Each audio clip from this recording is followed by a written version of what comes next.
It's my nuke sword. Are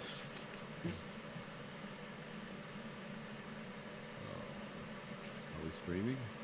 Yes, we are. Let me check the It's audio. my It's my nuke sword. Audio. You check the dick. Streaming? Yes, we're we good. are. All right. Great. From the industrial wastelands of Michigan to the fruited plains of Iowa, this is the American Greed Factory.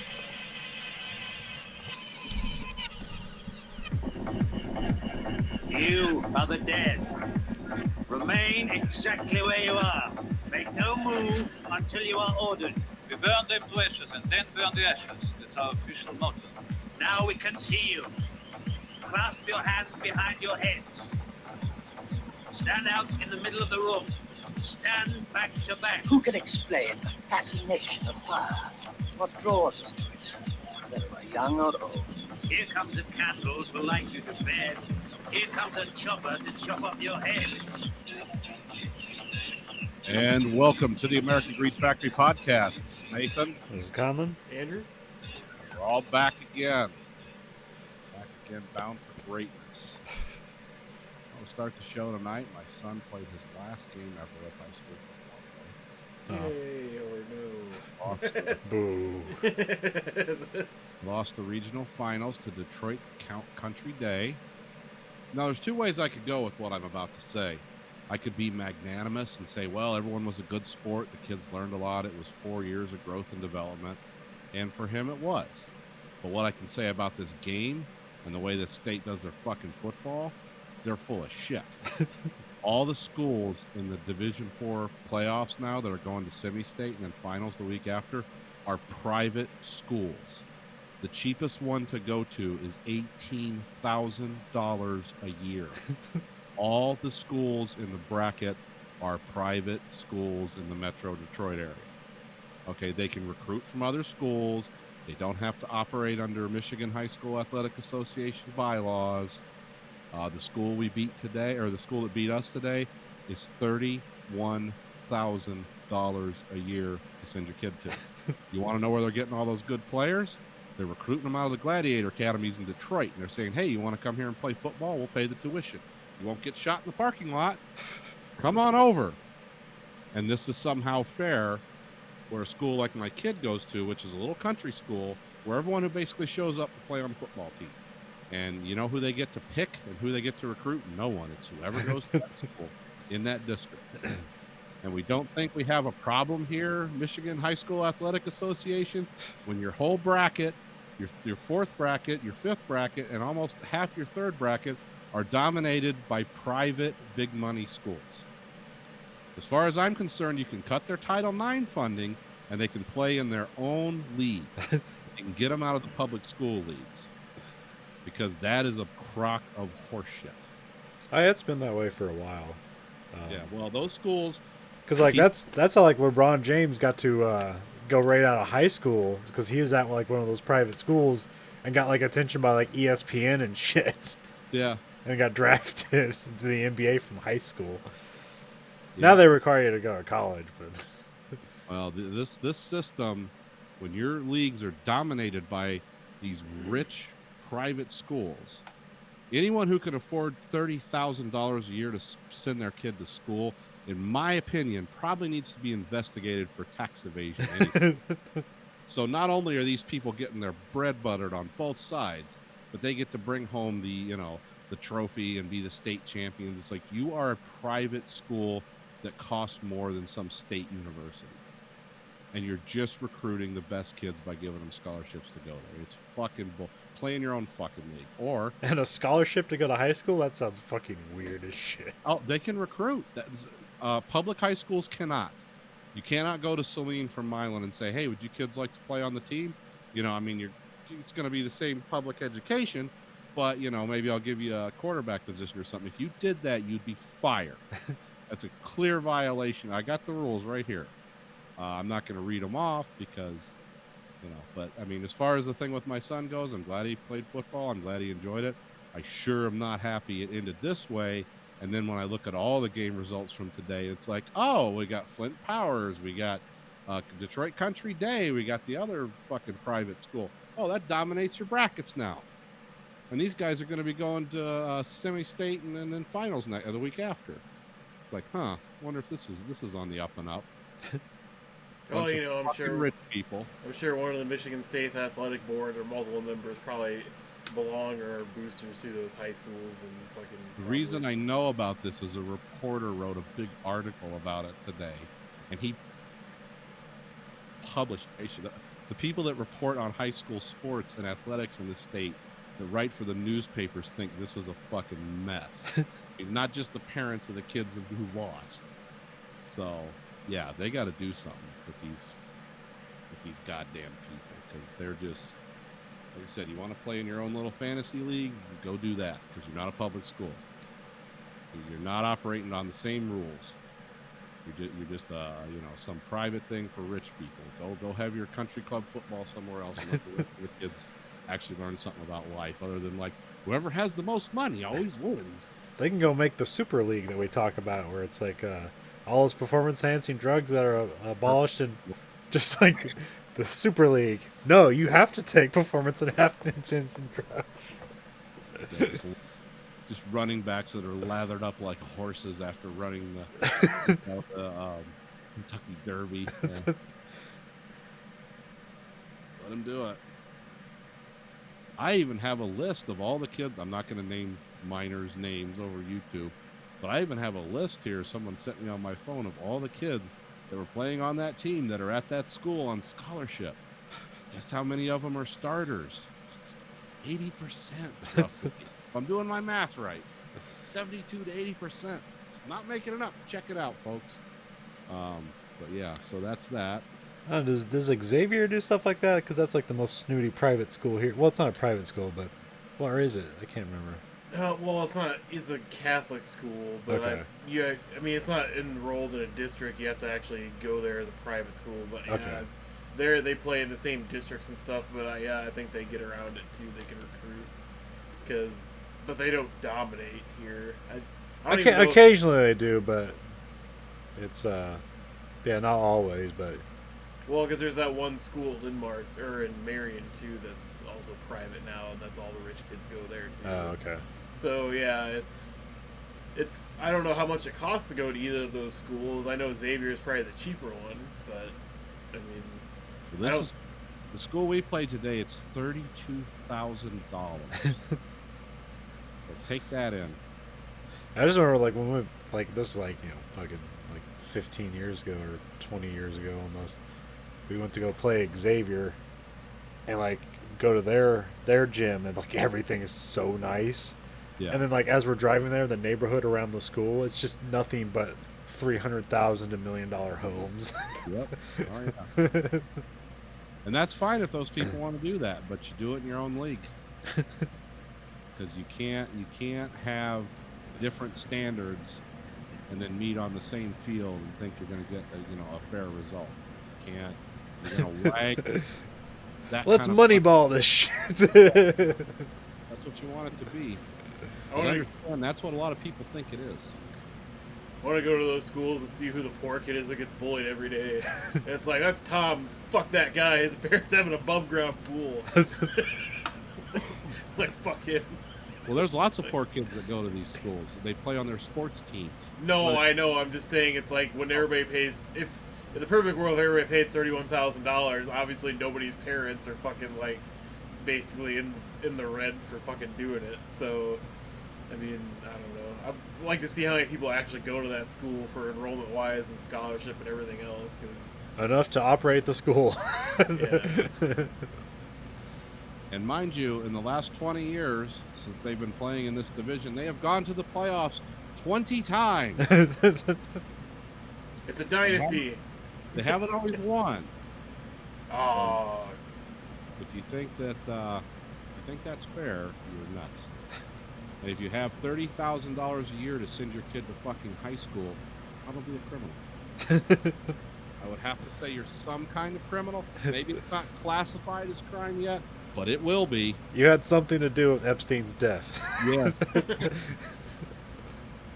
That's all I've got to say about that. It's over. Fuck it. My son had a good time. Did not like the way it ended. But what can you do? Oh yeah, I mean, but at the same time, like I understand, like when you're in high school and you're in athletics, you're taught that the hard work you put in and the effort you're showing equals results in the real world, which unfortunately is kind of negated by. Well, no, I'm just saying that's what we were. I remember I was on like our team in the sophomore year. We had a really great team. You know, I wasn't a part of that. I got to play garbage minutes, but yeah, like we'd go to like Iowa City West. Yeah. Like, and that's how big the school is, because there's an Iowa City East and Iowa City West, and they're huge fucking high schools. Because it's more divided here in Cedar Rapids, where we have like fucking 6 high schools or whatever. Yeah. And we go there, and we're playing against guys who are literally like 6'10". I'm 5'11", and I have to guard the 6'10" guy. Yeah. That's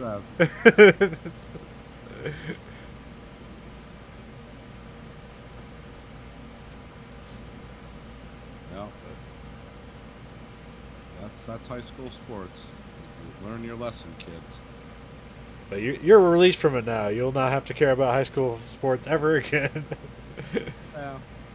I mean, look, overall, I'm going to say his personal experiences have been positive. I mean, he was not an all-star player. He was not a starter. But he really loved it. And I was happy for him doing it. He did it for 3 years. He never tried to get out of it. Hated almost everything else about school. And he gets good grades, too. So that, obviously, one hand must wash the other when it comes to that. So that's important. I never thought he was going to have a pro career or anything. But, yeah, it makes you a little sour when you realize it's like, wow, these guys are really good. And then you're like, oh, no, these are fucking paid for. I'm sure those kids put in all the effort, too. But when you have, 4 all-stars on your team, it's like, that's good math. I wonder how it is in Texas, because like Texas high school football might as well be professional football. But I imagine they probably have the same problem because if everyone... I don't know. Yeah, it's kind of like religion down there. I'm not sure. I never watched Friday Night Lights, so I don't know. I know a lot of our guys that are like side coaches and athletics people here have gone in the last 5 years. A lot of people have left for Texas from Michigan. So, because they're always So left to go just like do a coaching job in Texas, like that's Yeah. more lucrative than teaching. Oh yeah, absolutely. I mean, it's like the thing with the movie with Billy Bob Thornton. The football coach makes $1 less than the superintendent of school, so they can keep it legit. You get a good football coach in there. They'll really pay him $200,000 a year, and he has to teach gym or something. It's not that way here, because like Grayson's coaching the actual like English teacher. Yeah. Like, that too, and he's pretty good at it. But he's a real guy. I mean, he makes more money for being the head football coach, but Yeah. he's also, gone to the playoffs like the last 11 years. Yeah, I really liked our football coach at Prairie. Not only did he talk about beating his kids in class, but then he also beat kids on the field. Yeah, that's. Didn't he teach civics? Yeah, he taught civics, and he Yeah. was like, he had a belt in class, and he was like, I use this on my own kids when they get out of line. I don't be afraid to use it on you. I'm like, that's good to know. Thanks for that. Remember the most horrifying story he told us where just like one day his intestines just flopped open? Oh, Like they just like bifurcated in half, and then like he like went into sepsis and almost died. It's like, that sounds suspicious. Who was this? Jelinek. Yeah, the high school coach at Prairie. Yeah. Oh. Who was the one who was screwing the cheerleaders? Let's not get into that. Well, don't say his name. We just did. I don't fucking care. That guy's a piece of shit. I assume he doesn't work for the school anymore, does I think so. he? Jesus Christ! It was. I mean, That was like 18 years ago. Maybe it's just easier to get away with it. he might be retired now. I mean, he was in his late 40s when he went to high school. Yeah, So I mean, but at the same time, like we had one of our history teachers was like the wife of somebody that owned fucking Dow Chemical or whatever, and she didn't even need to fucking work there. And then had another teacher. He was one of the basketball coaches, and he fucking seemed to hate coaching and seemed to hate teaching, so I don't know why he was there. Schwartz or whatever. Oh, he was okay. Like, I liked him. He was nice. He was just kind of like... When he all the flipped time. out, it was just like embarrassing and everything felt bad. You didn't feel like you're like, oh, I fucked up. I better learn from this. I was like, just stop, man. And I don't think Jelenick's actually a football coach anymore, because at one point they had the guy driving the Ferrari that was the fucking assistant football coach. Or Yeah, I have no idea. I know Yeah. Matt like used to have to cover high school sports, so he probably knows more about that stuff. Hmm. I'm not sure if he does anymore, does he? I don't know. I haven't really talked to him about that, because I don't think he does Friday Night Lights. No, Well, 'cause he's hey, mostly none of that went on at my one. So. That you know of. No, it's a pretty straight up. Yeah. It's People are suspicious of that stuff now. well, it's just and there's a lot of decent people there. That's a really small town. It still has that small town vibe, but not the small town where there's like a lot of secrets. It's a small town where it's like, well, there used to be a Ford plant here, and we used to have this and that, and now we just got the high school football team, and that's all that's left. In 20 years, they'll probably close the school because we're losing so many people in the census that So it's one of those deals. Surprisingly decent experience he had in this. So overall, I've been pretty impressed because I know a lot of kids that go into high school, especially football, and especially around here in Michigan where they take it as seriously as they do. I've heard a lot of kids get into that and really hate it and really get treated like shit. And that never happened at Grace's. That's good. Well, I mean, it's all about the coach you have too, because maybe Yeah, we have a really good coach. the person that understands they're not an actual fucking NFL coach and don't try and kill the kids on practices and give them shit over every little thing they do. I mean, No one's trying to be the next U of M coach out of high school. So, so that would be lucrative. does the University of Michigan coach get paid as much as our fucking coach does for football? It's millions of dollars. I know Harbaugh's the most expensive college football coach right now, I believe. Yeah, I think so. That's whatever Notre Dame does because they just have all that money. Yeah. Here, we'll give you all the money to coach. Please get us wins. Here's a lot of money to fail. I mean, technically, the University of Michigan is still a public education institution, so Yeah. yeah, I don't know, but I know they pay him a lot of money not to lose him. Oh yeah, I don't think like Notre Dame even would have to. Well, I guess what would they? Would they have to disclose what they pay their coaches? If 'Cause it's it's a a public private- institution, yeah. No, it's private. Oh, then no. You have to say shit. Yeah, it gets weird when they're private. Yeah, I mean, because I'm like assuming that, it's on par with all the rest of the coaches for yeah. in there, but I mean, Kirk Ferentz gets paid like fucking. Is it up to fucking $15 or $20 million a year now for fucking Iowa? Yeah, because he's like the most highly paid public employee in Iowa. Which is I know some of those southern schools like Alabama and stuff, like there's kind of caps on what they can do because the region set caps years ago, but you can like be the coach and here's a $700,000 house, you don't have to pay any. This is a separate thing. It's not part of your pay, and yeah, here's you get a new pickup every year. There's weird things like that they do too. oh yeah, because otherwise you're not getting any coaches down there. Because it's like, yeah, why am I going to coach at your school? You're only going to pay me like fucking $700,000. I can go to Maryland and make $15 million a year. And Yeah. coaching in Florida or other place or Texas where there's no state tax, that's probably an extra boost. Oh yeah. How many fucking states don't have a state tax? Florida does it? Florida, Texas, Montana. How the fuck did they pay for shit? Because federal's cutting Property state. taxes.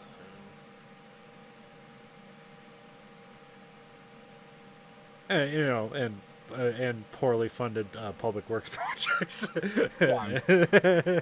Florida's like there's a reason Florida's like the Wild West is because there's no like oversight on almost murder and things like that. There's some cops that'll show up. But like Texas just has like a huge industry. Yeah. so they can get away with that. Florida, they got a lot of tourist stuff down there, and plus, any place where it's sunny year round, like that's just like a lot of money they can get thrown around. It's a lot of people moving and buying property and exchanging Yeah. stuff year round. Oh yeah, all the people retired down there. I mean, Montana still has a lot of farming and cattle and stuff like that, so they get. Yeah, Montana's like one of those, like, here's a lot of land and very few people. It's like, why are we even gonna bother to tax you? It's like, oh yay, we got $20 to run the state government. To collect the taxes. Well, I mean, it doesn't have the resources of oil or gold and other minerals and stuff to fall back on like South and North Dakota have. That's why I was like, where the fuck is Montana's money come from? I don't know. There's a lot of like stuff about Montana where it's like it sounds like this like awesome lawless hellhole, but it's just like not. It's way more tranquil than because like there used to be no speed limits there, no sales tax, but it sounds awesome until you realize there's like 2 Walmarts and the roads aren't good enough to drive 300 miles an hour on. Yeah, there's no speed limit on this gravel road, but there is a speed limit. And you'll see these weird signs where you realize like, oh, like occasionally it'll snow 15 feet in one day, and there's like nobody to plow the road, so have fun staying indoors. Yeah, the Walmarts there are like they're like the ones we saw like in Butte. People were showing up in buses where they'd taken all the seats out, and the Walmarts there sell like sacks of grain, like 50-pound sacks of rice and corn, because these people are all gathering up and storing stuff in their root cellar. The 3 months they're not going to be able to move because they're under 30 feet of snow. Yeah, I imagine it must be fine. Or I mean, especially if you're not somebody that works in the ag or like cattle business or something where you can work on your own property, because having a job there and commuting to work, especially like during 3 or 4 months. The pace of life we noticed there, like when you go into a restaurant, like a Pizza Hut or what was the other one, Cracker Barrel, like everyone's really laissez-faire. Like, hey guys, how you doing? Come on in. Yeah, we're ready to sit down. We got our menus out. It's like, you guys want some coffee? No, we're ready to order. All right, give me a minute. It's like going back and would go up for 15 minutes. Like, but she was very pleasant. But yeah, there was like, no, I'm gonna go have a cigarette. You guys look at the menu, and I'll be back. Yeah. So the pace of people's pace of life out there is a little different. It's not like everything's not go go go. But there's really no reason to be. You're in Montana. Well, those weird states, I think 2 senators and 1 representative. It's like, how does this work? Well, it's on population. Well, at least they don't have to worry about gerrymandering there. There's literally a guy named Jerry and you mander him. And of course, that's where all your, you get your whack job. People that just want to be left alone go out there. There's really no other reason to. I don't even know what you do, and even to retire with a lot of money, like you probably run out of stuff to do, unless you like to hunt. Oh, there's that place they basically, in Sao Paulo, Brazil, they have that big statue of Jesus. Yeah. There's like one like half the size in Montana, just somebody built on a hill.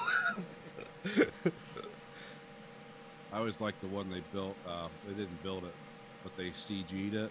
That's called Christ the Redeemer, and they put like Uzis in each hand, real, and it was called Christ the Avenger. I was like, yeah, that's perfect. How many giant Jesus statues exist? I mean, there's that one church in Tennessee that built like one as its like facade for the front of its church, and it's like caught fire like twice, either from thunderstorms or other shit, and burnt down. And then there's like other giant Jesus, other fucking statues across the United States, and it's like, yeah, I realize we're a Christian country technically, but this is taking it. You got ripped Korean Jesus from 21 Jump Street. Let me look it up. Largest statues of Jesus. I'm sure Sao Paulo would probably be the biggest one. I think so. I don't know of any bigger one. Unless somebody's carving a mountain of Jesus somewhere. I mean, I know they started the Crazy Horse monument recently. Like recently, or that one they've been working on forever? Well, I've been working on it forever, but it's taking shape more. They're getting Oh, more okay. into the detailed carving of it. Because it was showing the head and face. The largest one in the world is called Cristo de la Concordia in Bolivia. Huh? What? 112 feet tall. How big's the one in Brazil? I don't know. I just found the largest one. Let me Or is see. that not Okay. classified as Jesus for some reason? That's the Jesus. Well, now see, now I'm getting different information. Oh, okay. So there's another one, Christ the King, in Swiblozden, Poland. Now, that's 118 feet tall. And then the second one, Christ the Redeemer in Rio de Janeiro. And then the Heart of Jesus in Lupini, Romania. And Christ of the Ozarks in Eureka Springs, Arkansas. Now, okay. Oh, okay. The one in Bolivia, it's higher if you include the pedestal. That's bullshit. You can't count that. It's moved down.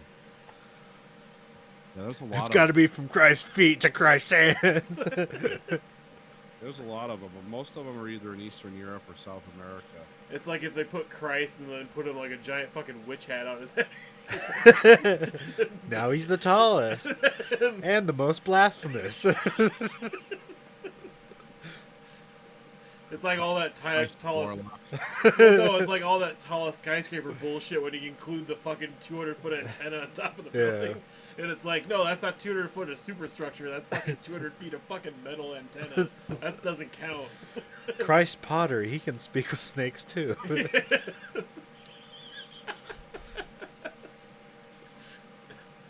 Now the largest statue in the world. Sorry, I'm just thinking about Jesus with a lightning score.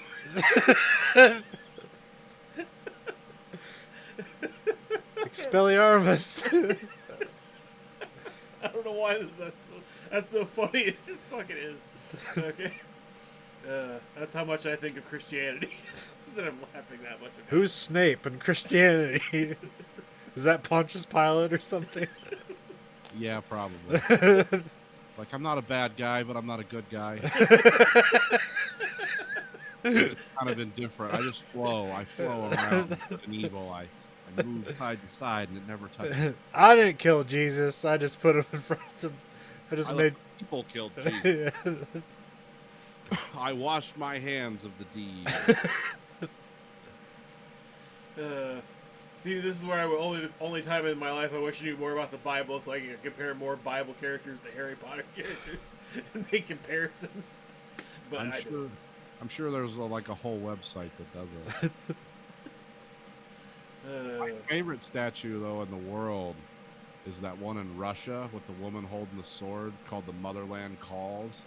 That one actually manages to look frightening. Like, it's huge. I don't think I've ever seen that It's one. basically about World War II, of course. Yeah. I think that's in Volgograd.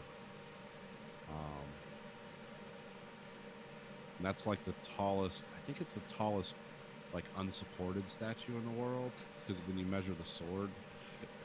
Yeah, it's so tall it looks like it's CGI'd into this picture. Yeah, it doesn't look and it's actually very compelling to look at.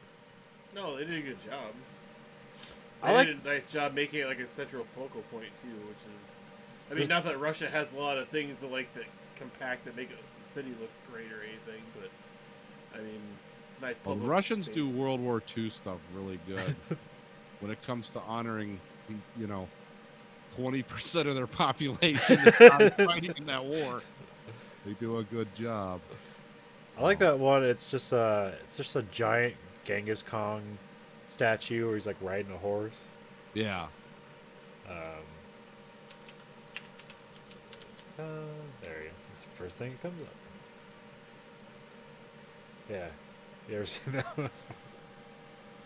What's this one called again? I It's just like they put almost, Genghis like, took an Khan old statue Roman and it's building like the and just first thing fucking you'll put see. Genghis Khan on top of it. Is that on Mongolia or where the fuck? I believe so. Okay. I was like, that's like the one place to me that would make sense unless it's in like fucking Arkansas. Oh, that's or something. crazy. Looks like a nickel statue. Yeah. The other ones I like, I don't know the names of them, but they're like they're like weirdly World War II, I believe, or just war in general. But there's like these weird, almost alien-looking Czechoslovakian war statues. Oh, They just look like eroded shapes, like from an ancient civilization that's gone. yeah. And they're just like in the countryside. Yeah, because they're in weird places where there's nothing around. Yes. Yeah. What better way to spend state funds than put giant statues in places nobody's at? Well, that that was was like a an art weird- installation. That's like a weird art form that came around, and the communist bloc really embraced it. It's called brutalism. It's kind of like just using a lot of weird, stark shapes. Because that stuff's all over Eastern Europe. I think like the headquarters of the which one is it? I forget. One of the communist parties. Maybe it's the Communist Party of Bulgaria. It just looks like a spaceship. And they built it and finished it the year right before the Soviet Union collapsed. So of course it's just falling apart inside. Yeah, but that's all called brutalism. I don't know if that ever caught on here. No, not really. Because the Soviet Union, they did stuff with, they did almost like steampunk looking stuff. America will copy it and call it say they came up with it, but I don't think they ever like did anything like that originally. There's like stuff.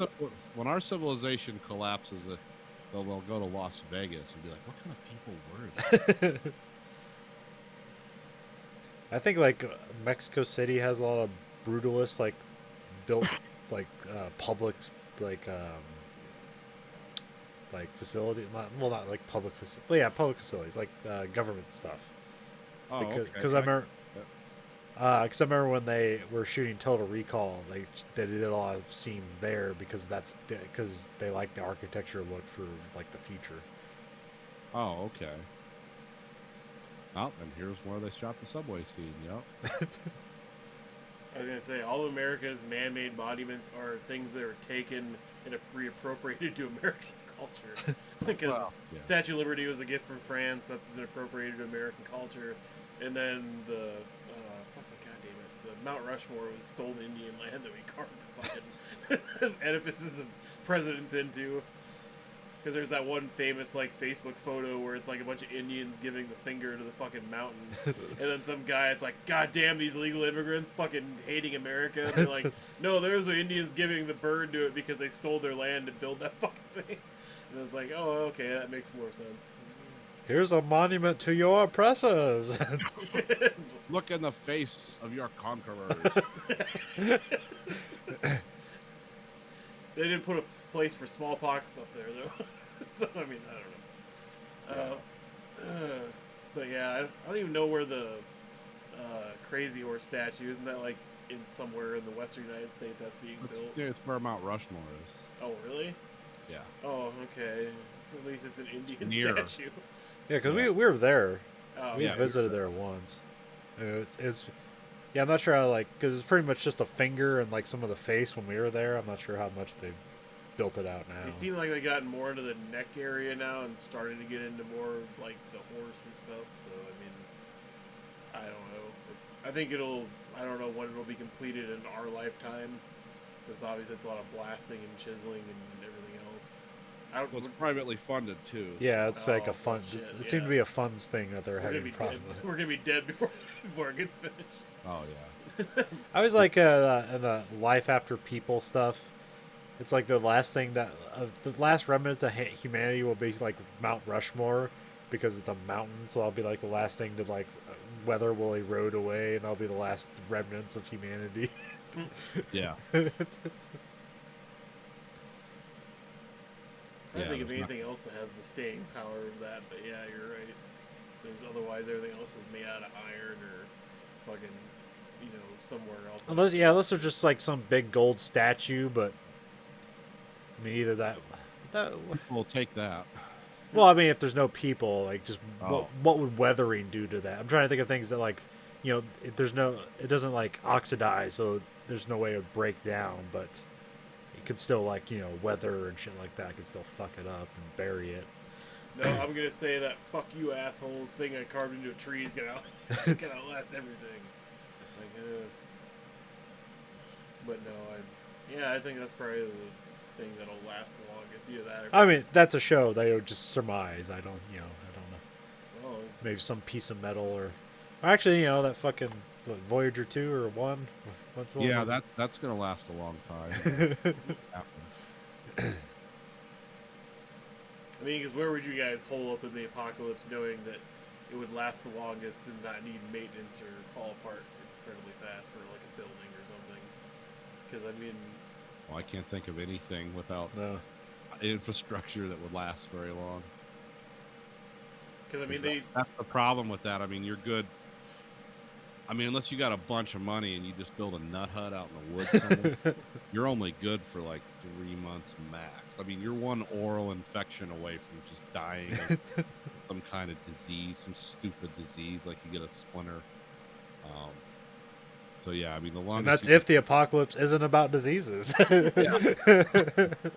I mean, the only thing that's like workable if it's like the rapture. 90% of people. Oh, cool! All your infrastructure isn't destroyed. Look at all my stuff. Yeah. But even then, you're just one heart attack away from like I mean, you break your fucking leg. You know how to fix a broken leg? I don't. No, I know. It's not something where I was thinking like, hey, you know, it's sustainable for a longest amount of time. It's just more or less like, well, it's something that I know there's like plenty of fucking apocalyptic shows and movies and shit that have come out in the last decade because besides zombies, and that was pretty much part of the apocalyptic thing, why it was one of the most popular genres. But like nobody ever like concentrates on like, well, we keep feeding these people for 10 years with the same canned food that would have been bad by now. And nobody seems to question where they get food from or how they keep finding all these miraculous homes that are completely intact and in good shape. Well, that's where narrative takes over, where it becomes the story. Telling a story becomes more important than nitty gritty. I just had the idea for like a wind farm. It depends on the apocalypse, but it's like, okay, you got energy, you got plenty of land, so all you just need to know is like learn how to farm your land. Well, hydroelectric would be better. Well, it lasts longer, but like, what about the maintenance on that? I mean, you'd have maintenance on both ends there, but you need to develop a skill set. Yeah, because your batteries you're charging a wind farm only good 3 to 5 years max, and you don't need them all running simultaneously because you're not using that much energy. It's just a handful of people. But you need like a 5,000 small city person skill set. I mean, one of your biggest problems is going to be getting rid of sewage. That's going to be like your number one. Because everyone will start dying pretty quick unless you get that adequately taken care of. And that's a monstrous undertaking. yeah, it all depends on the apocalypse. But pretty much, Yeah. whatever it is, I would probably be dead. I don't have the funds or whatever. Like, there's no smarts. There's no way I'm gonna outsmart an apocalypse. You need funds and stuff. You need lots of medical training. Well, not even funds. You need stuff. You need stockpiles of food, clean food and water, lots of supplies to create your own energy source, heat source, and shelter, and weapons and hunting skill. Yeah. And all that stuff, like after 3 years, like it's all fucked because there's nothing to repair it with. Yeah. Yeah, you don't have a long time unless you have a deep skill set. Yeah. You got people that can run, that can fix engines. You have machine shops, people that can run lathes and welding equipment. Or people that do metallurgy and forge steel and shit. But then, your other big problem is how do you govern? That's where it all falls apart. That's where it's going to fall apart the fastest. Is like who's in charge. Because now our system's kind of based on cooperation and I'll go to prison if I kill this guy who I don't Yeah, like. but isn't that just a libertarian dream? Is that whoever has the biggest skill set is in charge of everything? That's what you say. That's why it's never. I mean, communism has a much longer, more successful history than libertarianism because it actually existed as a form of government, not a successful one, but it existed. Whereas libertarianism has never existed. What do you say? That libertarianism is just feudalism without kings and queens. That is all it is. It's going to go right. Whatever they say it is, I'm not talking about what they say it is. I'm talking about what it's going to become. It's like the guys with own the most land and have enough people under them, enough vassals to go do their will. Those are the guys in charge. That's called a king or queen, and that's where you're going to end up. Isn't it sad though? Like the more throw some religion into it and make it really weird. The more human society is advanced from being hunter-gatherers to being civilized and living in towns and agriculture and stuff like that, the more and more we advance, the more and more we're dependent on everything we've invented to survive. So if any of those things fail, like monstrously fail, we're actually doomed more as a species because of it. Well, no, it's just that we've built all that cool stuff. We were able to sustain this amount of people who shouldn't be alive, but we have because we have this stuff we made. Like, we'll have enough people who can survive, but the people who can survive without. I mean, because, like, I've never, like, hunted. So it's like, there's also, like, no amount of, like, textbooks I can, like, steal out of the library to figure that shit out. It's going to be a lot of trial and error and hoping to not die. I have hunted before. It's very boring. But if it's that or starve to death, it gives you a whole new focus.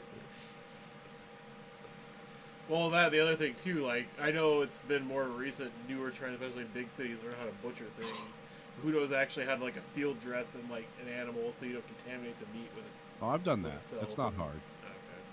It's gory work, but it's not hard. I mean, you just got to get the blood out of them, and then, most of the organ groups that are going to contaminate anything are in the hindquarters, the intestines, the bladder, the kidneys. You don't want to rupture those.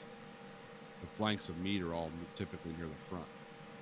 Unless you're talking cows. I've never field dressed a cow. So, but deer, Wouldn't actually that be one of the best plans to try and do? Like, just go to a random cattle farm and just, I know they have diseases and stuff too, so keeping them alive wouldn't be 100% because they still need a food source and grazing and shit, but try and, like, just move with the herd, just like Neanderthals. And, like, well, for number one, cattle cannot, so they don't have survival instincts, like, because they've basically just been genetically engineered to be giant stomachs at this point. Don't really. I mean, you'd have to have something more like, what are those things? Like the buffaloes. Like they know how to defend themselves from predatory animals in groups. Cows just freak out and run away. And also to render cattle, you need like industrial equipment. I mean, you got to have like, when they it takes 4 or 5 guys to load those things up on hooks after all the blood and fluid and their organs have been drained from their body. They still weigh, hundreds of pounds. So, I mean, you could eat off of a cow for a long time, but you'd have to salt the shit out of the meat. Where do you get all the salt? And, it's when you come down to... I wonder what happened to cows. Apocalypse happens. Cows suddenly don't have all those antibiotics that we pump them with.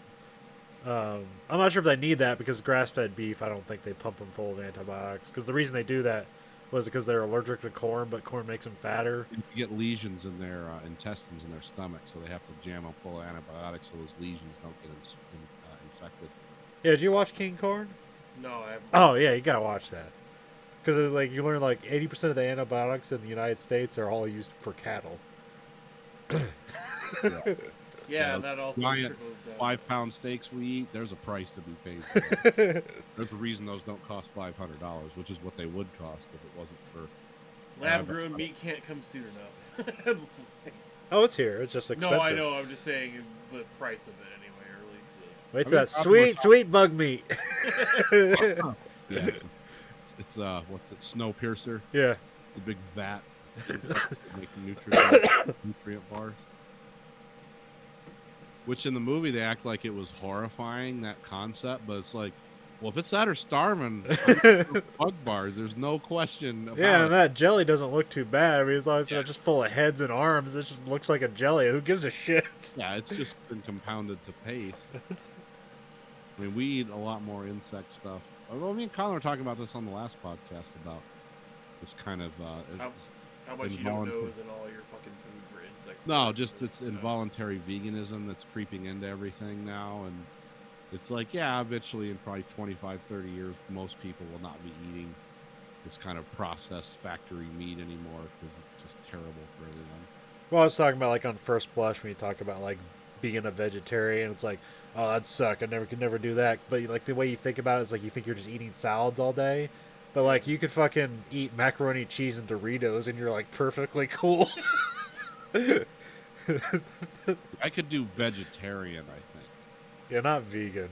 except for bacon. Well, like there's different vegan ones because there's one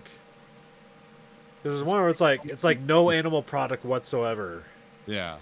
So that means like no cheese, no butter, none of that.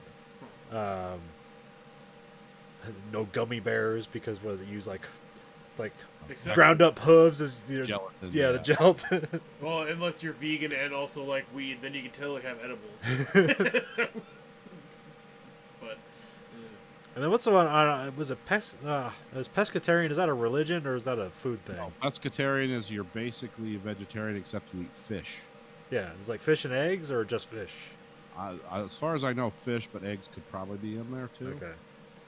Because that's a lot of people in what's that kind? Oh, a lot of people in Israel are kind of that by default.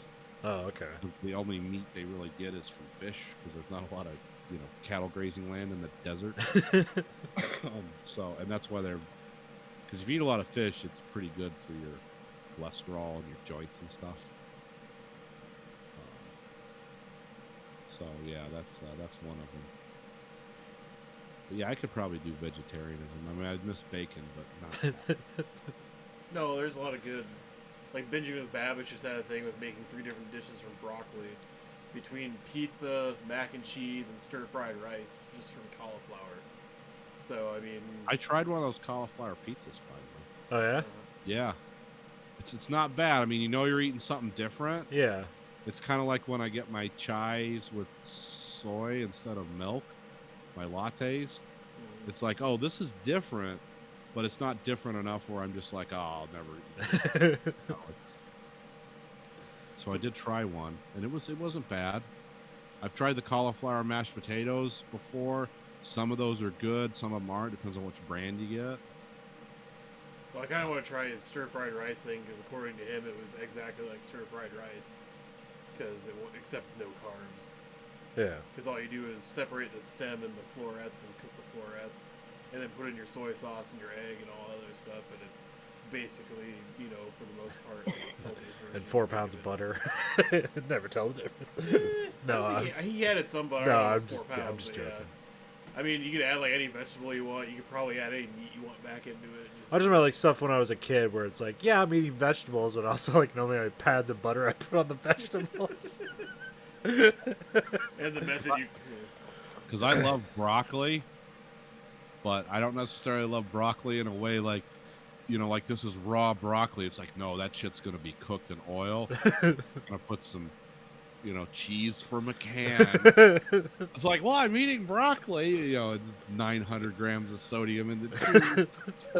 Like, well, technically you are eating broccoli. Yeah, because even my healthy diet thing I buy from Walmart, where it's a frozen thing of broccoli, rice, and a little bit of cheese sauce, nuke it for 6 minutes and eat it with fish, and that's still not good enough. So, I mean, I don't know why the healthy option with that is rice. Why they didn't put some other vegetable with it. Aren't they genetically engineering some rice now not to have the thing in it that makes it a carb? Maybe. Probably. I know they're looking into it. You can't legally sell it yet because it's. I think when you go so far with food, it's like this is not fit for human consumption. But even though it is, but we don't know if you're going to grow tits. Or it's been like engineered so far, we don't know what this will do to a human. This will give them superpowers. I'll decide whatever. You're super dead. Kidney man. Well, they call him Kidney Man. Well, his kidneys don't work anymore. It's some genetically engineered rice. But he's hung like a mule. It's a trade-off. I get to fuck all I want, but I gotta go for dialysis twice. It's a bitch. Why don't they call him Horsecock Johnson's? Like, have you ever had your kidneys fail? Like, he'll never shut up about that shit. Yeah. Yeah, the baseball bat-sized cock's not going to matter much when you start turning colors.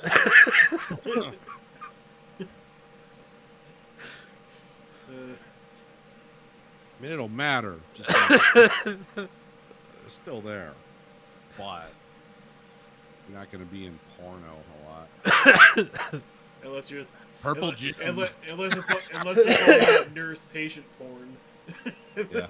then you can be in as much as you want. I thought I worked on some gangrene thing. That was my skit show that, I guess, our skit show that we never got made. Or we made. I don't know why you're looking. I just volunteered to be in it. I didn't actually do it. Oh, you're. I think. like, I think you created the character of the abandoned bike.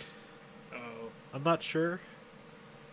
That was a character. It was a bike that rode itself. oh, okay. No, I was trying to fucking. It's been fucking a long goddamn time since we talked about that show. It was we just saw a bike on the way to Walmart that was like abandoned near a church. Yeah. And like I think you just started the abandoned bike, and then like the idea was that like it just looked so like deflated and worthless. Like you assume that it's like it's begging for money. And it's just a completely inanimate object. He was writing things into it. Yeah, but I mean, What for me? I don't know why more people don't get that sense of humor because it's totally. It's not harming anyone. It's not making fun of anyone. It's just an inanimate object that has no feelings. That can't be harmed in any way. You're projecting. It doesn't I'm not mean going to anything. make an inanimate object kill itself by making fun of it too much. Like, I don't. And then you I got. don't know. I like that sense of humor, but if I were to guess why people don't, because it borderlines mental illness. Well, no, because I was telling Conlon the story before, because I had told it to an older lady I work with, and she acted like I was a sick piece of shit for bringing it up.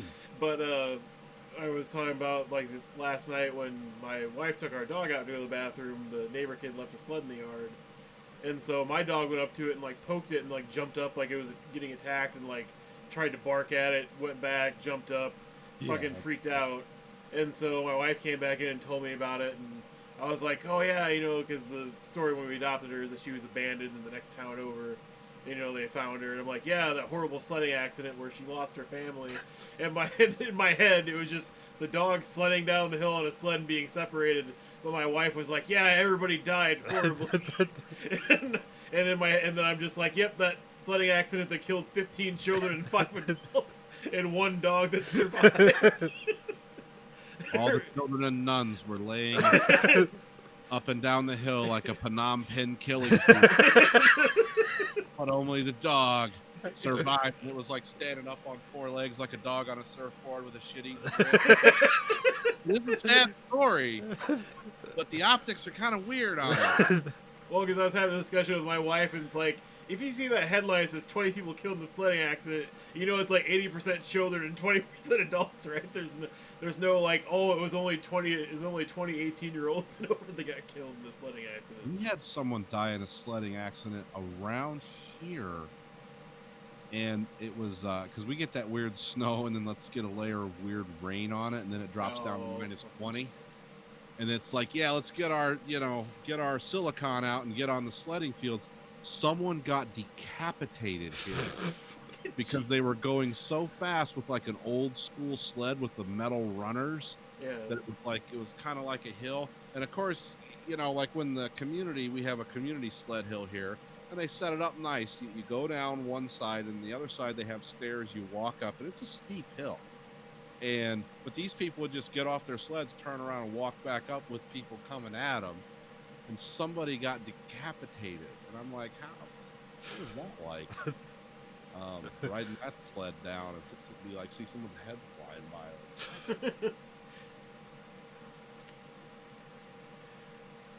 I mean, they used to open up they used to light fires in the community room, like they had giant fireplaces, and you could go in there and warm up and stuff. And then people fucked that all up, of course.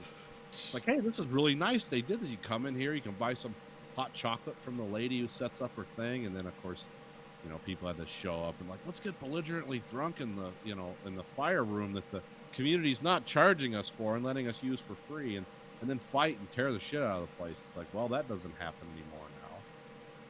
Well, it's always those assholes that ruin it for everybody, because that's why I like public things. Community. Well, that's why like public things like the library or transportation, there's always plenty of people that treat it well and it's actually good community service, and there's just the assholes that shit all over it, literally or figuratively. Yeah. So, I mean, I don't know. You'd think it'd be better just to like, I mean, I know China gets a lot of shit for their fucking like, what is it, their social points? Human or crime.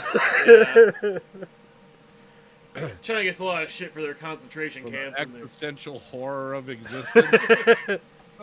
But no, I mean, but their whole social score or whatever, like, I don't think that's necessarily a bad idea because it could weed out a lot of fucking shitheads that don't need to be a part of the public. Not a bad idea if it really targets bad behavior. The problem with the Chinese social credit system, it does target bad behavior, but it also targets disagreeing with the Communist Party. No, I know, and that's the bad part of it. But The I'm bad saying, part of it is, did you ever read that book, 1984? This is the downside. I only read the book because that's the year I was born. I thought it was just about the year 1984. I was wrong. No, It's weird under Reagan that year. But yeah. But no, I was just talking about, like, literally if you had a social record where it's like, oh yeah, that guy fucking totally vandalized the shit out of that public place or whatever, so now he's just banned for like a fuking year from public places or some shit. So I don't know. Well, I mean, you can do that. Yeah. Well, no, oh fuck, did I ever tell you guys the guy that is one of my friends I game with, is a police officer in Tama.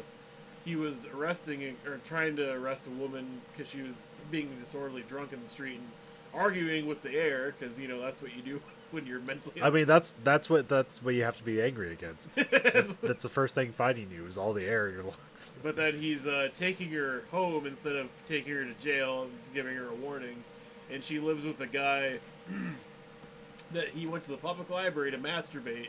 He got caught 5 times and then kicked out, and he's suing them for freedom of speech and like all this other shit for not being able to use the library because he has a right to, because it's his right or whatever. Because he's representing himself in this. yeah, I would assume so. But at the same time, it's like, where does he get off? Well, not the public library.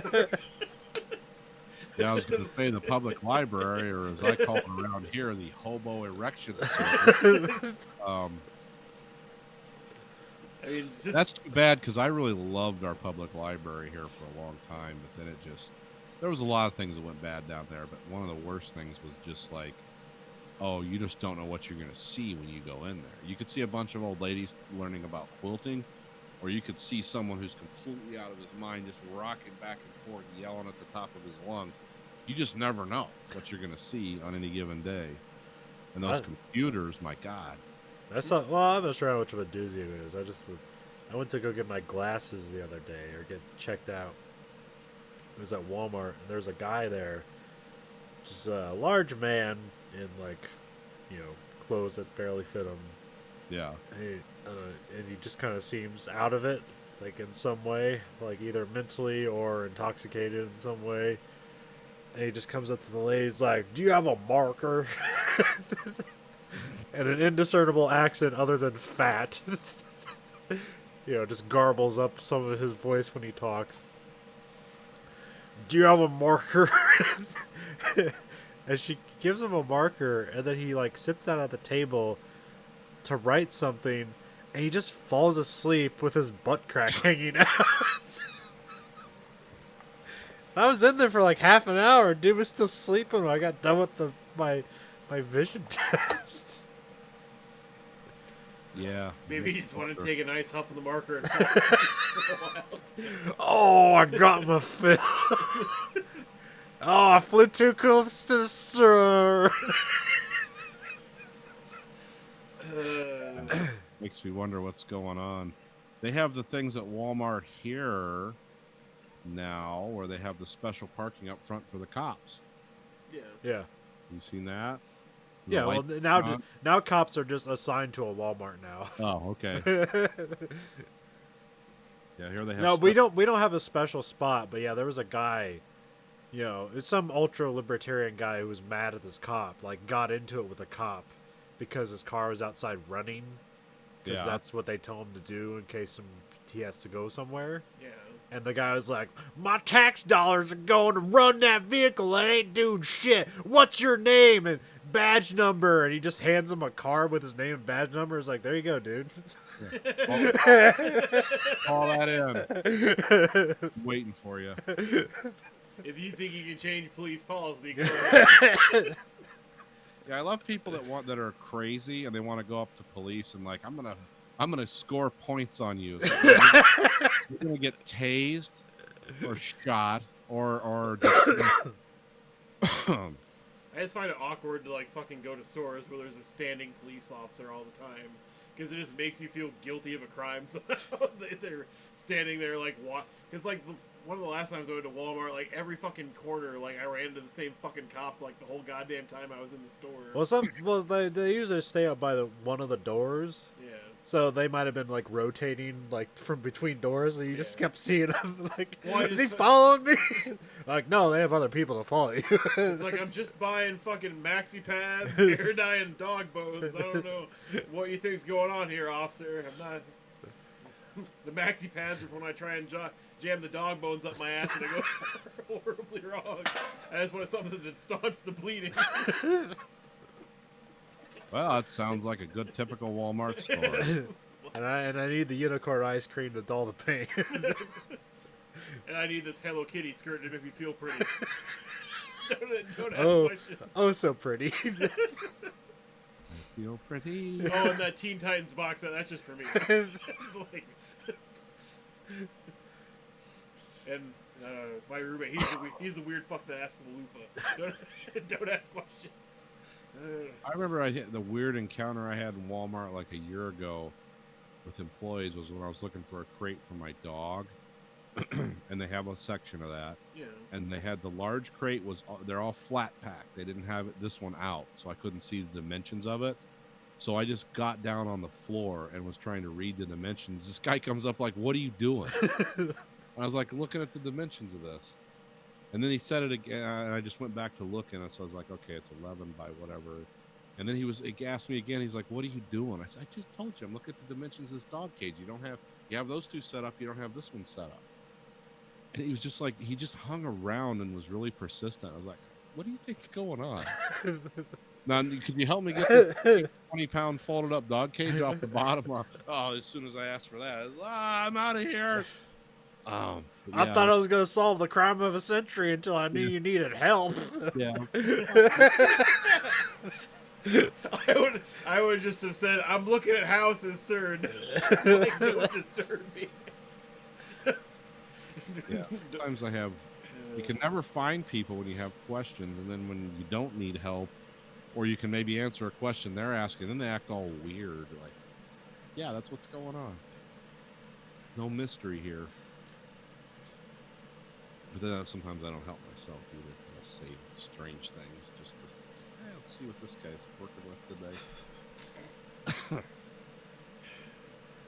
I don't know. I don't tend to say strange things to anybody because nobody seems to get my sarcasm or humor when I say things in public. So I generally just tend to say as little as possible just to stop whatever the fuck they're trying to do, but also just get me the fuck out. I just accidentally say strange things because I'm usually in a train of thought and then people interrupt it. And I don't mean to like sound irritated by people interrupting my thought, but that's just how it comes out sometimes. My best things is online when people are having loud conversations, like I'm waiting to pay, because of course there's like 50,000 people in the store and one checkout person, so we got a lot of time there to think. But people will just be talking real loud, like, "I told him I was gonna kick his ass if I ever saw him again." Then I'd pipe in, "It's like, how'd that work out for you?" "Oh, it was good, you know." He walked away. I mean, so you didn't have to actually kick his ass. You had to say you were gonna kick his ass. Yeah, I think so. Yeah. Like they're suddenly confused and they're like, sorry, because I know they're saying something stupid. "I told that bitch, you're not my mother anymore." Like, oh, because people will say shit like that online in Walmart. It's like, wow. How's your mom doing nowadays? "Well, I saw her the other day. She's doing okay." Glad you worked that out. Yeah, thankfully nobody ever really, besides the racist cashier last time I was there, nobody really strikes up a conversation with me. Because at least I found it racist because literally it was like what I think it was 8 o'clock in the morning because I just saw you and I went to the checkout afterwards. Yeah, I probably said 3 words because I was at work. Well, yeah, I kind of realized. Every that's time I usually see Andrew at work, I'm like, who's this stranger I've known for almost all my life? Conlon? And then, so I go to the checkout, and as usual, all the checkouts that have actual human beings are fucking full of shit. I mean, all the computerized ones are full too. So I'm standing in line, I'm the second person, and then a couple of black guys get behind me, so fine, whatever. And so I get up there, and then as soon as I get up there, and they're starting to put their stuff on the register, the lady's like, oh yeah, go to that register over there, they can help you, and it's like, that register's just as full as this one. Why the fuck do they have to go over there? And they did, and I'm like, that just seems like she just didn't want to help black people. Like, because the woman before me was white, I was white, and then it was like, where's the disconnect here? Because it just seems like there's and she was very nice and cordial to me the rest of the time. And it's like, if I was black, would she be nice to me? Because I don't think she would be. The only thing I can think of to work out in her favor, which doesn't help the joke of why the fuck she racist, but Like, is sometimes like you have to send people away because like you're about to go on break and nobody's gonna like I guess I didn't relieve think you, about that. or she's just racist. Probably going on there. But it was just something where I was just like, fuck, because I don't know, like, why did Walmart start handing out, like, every time I go there now, I get a fucking thing, a survey fucking thing. Oh, a survey thing? Yeah, scan with my phone and shit and fucking sign up. Because it's just data metrics. That's all businesses are doing that. They want to like, how well are we actually doing? It's like, oh shit, not well. Get more surveys until it says we are. How can we tweak this data to make it look like, we're the best service ever? Well, plus all the shit just since it's a fucking bar scan code to your phone, like it wants to install shit and fucking give rights to it and stuff like that too. And it's like, I don't fucking do it. It's gonna be good. No, it's not. Like, enough people have my goddamn immigration already. I don't think more people need it. Well, I remember we said this thing. I think it was called Code Spark, but I like never did it or anything. It was like, it mean like 30 different things. Like, one, if you hear like Code Spark on the speaker, that's supposed to mean that like, oh, we need more people at the registers. But there's the other thing where like you were just supposed to like go up to like random customers and like ask them if they want to fill out a survey. Oh, okay. Fuck that. Hail, sir, and well met. I would love to fill out a survey. And essentially, it was just that, like the more often you did that, the more your numbers went up. Oh, okay. So they were just gaming the system. Yeah. It's like I never did that. It's like I'm already awkward just existing here. You want me to go like get somebody to fill out a survey and not be suspicious of? I'll just give you all my information. Because the best experience. Hey, can I get your what the fuck? It's a survey, like data mining. Give me your number. Do it. And your email. You ever heard of credit card fraud? Well, this is how it starts. This is going to lead to one of two things: either your identity being stolen, or you in a shallow grave. If you've entered the zone, you have some choices still. But the longer this goes on, the fewer and fewer choices you're going to have. It's going to be door 1, not door 2. That's all. I mean, I don't want to kill you, but I might have to. Yeah. Look, Walmart needs its numbers. I'm not in control of my body anymore. I could vibrate out of existence at any second unless you do this form. How was that? Was that good? Were you comfortable with that? Gonna come back here? I'll have to say, as a customer of many retail stores, the best customer experience is when an employee approaches me out of the blue to answer questions for them and fill out surveys and give feedback, because that never is a good experience. Because it's just jarring because you're in the middle of doing shit and you want to get the fuck out of there. Why do you want somebody asking you questions that has nothing to do with what you're trying to do? I feel sorry for the online grocery people because they have to do that all the time. Like they go meet a customer, like, you want to fill out this survey? Like, fuck no. I had you shop for my groceries so I could spend 5 minutes to pick them up. I don't want to do more shit for you. Yeah. How's that online thing going though? Because I've never actually done that yet, and supposedly everybody loves it. I mean, I don't know how well it is. Like, all I know is like half the time they have to substitute everything because we Don't have it. just don't have it. But I mean, usually if you order early on enough, you'll get your stuff because basically like it's a Walmart employee going out and shopping against all the other customers and they know where all the shit is. So, Yeah. but yeah, it's pretty expanded. Just like they've basically just took over like a back end of a hallway that used to be like where we put a bunch of shit and now it's just all their stuff. They knocked down a door to give them a bigger freezer and stuff like that. So, and now they're going to start doing delivery. That's going to be a whole nightmare, but I don't have to deal with it. So, Well, because my wife told me about that last weekend because I saw them handing out pamphlets and getting people signed up for delivery at home and shit. And I was like, is that just going to be Walmart employees using their own fucking car to deliver Walmart? I'm not sure if it'll be their own car. They'll probably have a company thing. That's what I hoped, because otherwise Walmart's just even taking advantage more of their employees. I doubt they're gonna have to make because that's like an easy. Well, hey, that's a layup lawsuit, but get some Walmart lawyers. Who the fuck knows? Sounds pretty straightforward. It's like, oh, they're gonna clean up suing these guys. No. Included in the pork bill, 1998. Walmart can never be sued as long as they're open on Sunday, because that's what that's the Lord's thing. So as long as they're open, they're doing. The God's Lord work. needs the rest on that Lisa mattress at Walmart. Walmart does not sell Lisa mattresses. That's a mailing lat. If you listen to podcasts, you get a mail order mattress from Lisa. That's a plug club. Or Casper. Hey, yes, come sign up and Or Sleep Number, or Purple, or... use the code word green. So you know you got it from us. fill out a survey. Eventually, if enough people buy one, we'll get one free mattress we can all use to sleep. I hear some interesting stuff about like different interesting YouTube conspiracies from the new terms of agreement. Oh yeah, I had one of these at the Model Club meeting this week. So there's one that Carl from In Range did where he calls it digital sharecropping. Okay. Where it's like YouTube owns the fields, you don't own the fields that you grow your content on, which I thought that was a pretty nifty analogy. Because there's like some vague language saying that if your channel is deemed like not like it's not profitable or whatever, like they can just shut your channel down. Yeah.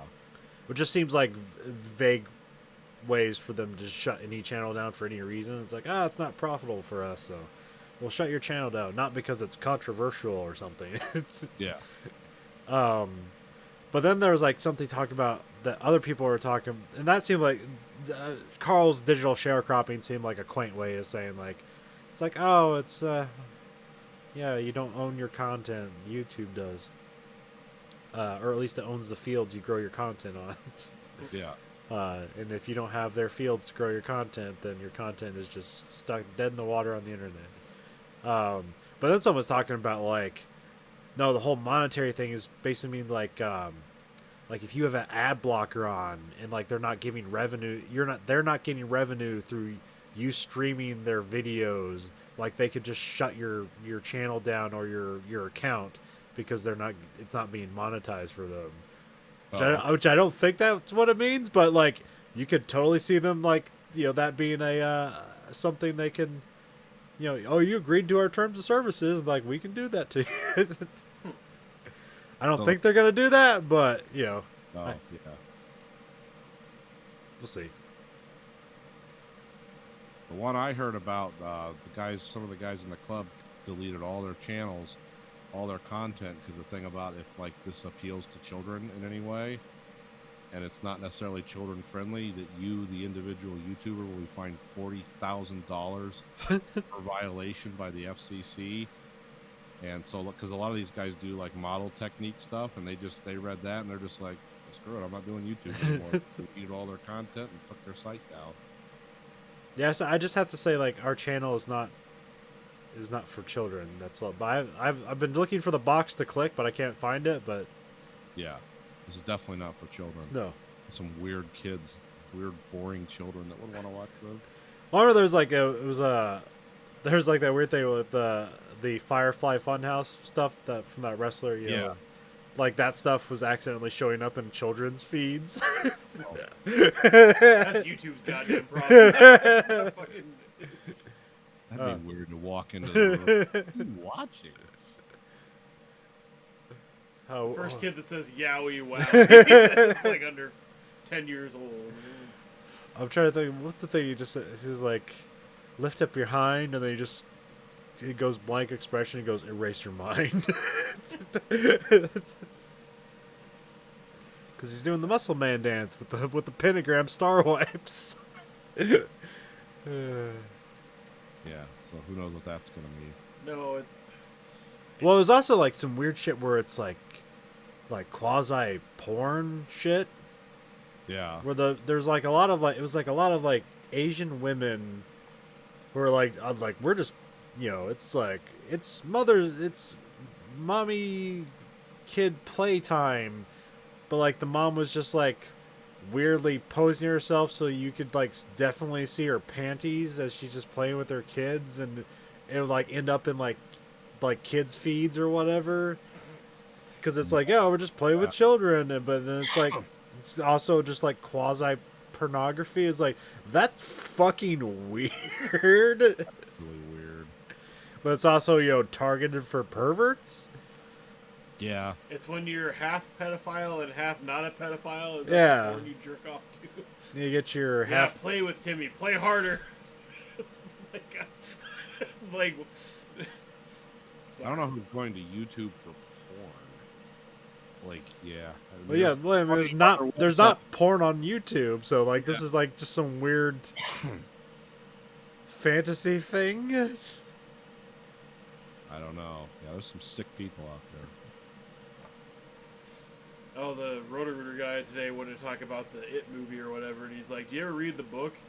And I was like, "Yeah, I read the book." And he's like, "How'd you find that?" Like, "Well, the kitty gangbang down in the sewer was an entertaining read." Disconcerting, yeah. The cocaine era. I just immediately retitled the book to Kitty Kitty Gangbang. Or, because as soon as I said that, I'm like, that's the only professional conversation I've ever had where I said kitty gangbang. Yeah, it's kind of hard to work that into casual conversation. You did it. Well, what I mean, And for our YouTube algorithm, KITTY. Exactly. but no, it's just like, I don't. No, because we've had that discussion about like how Stephen King has weird fucking sex scenes in every goddamn book he writes. Like, I don't think I've ever read one of his books where there's not some really awkward, off-putting sex scene that like no one would think was halfway normal in every goddamn book I've read of his. Was there one in 11/22/63? Well, I mean, he was sleeping with that teacher lady, but I don't think it was vividly described. No, that was more like a That was more old like decent old love, school romance thing. like 50s love or something. Yeah. So it wasn't like graphic or some weird relationship way. Well, I mean, that whole book's not really like about like occult weirdness invading, you know. Normalcy. Yeah, that's just kind of like, hey, time travel, and what if it was weird? I have very specific rules. Well, you know, but extremely well done. So. Yeah. So I'm sorry, if an author dedicates that many pages to these things, there's part of him that either wants that to be true, or literally wanted to write that just for the sake of writing it and enjoyed it. Never once thought, nah, this won't work. Oh, well, yeah, you gotta understand, though, like, Carrie, Cujo, Christine, Misery, it. Tommy Knockers, he has said literally, cocaine wrote those books. he's like reread those books and like, I don't remember writing this. He said that in interviews. So yeah, he was zonked out of his mind on, just the fun stuff that people did in the 70s and 80s.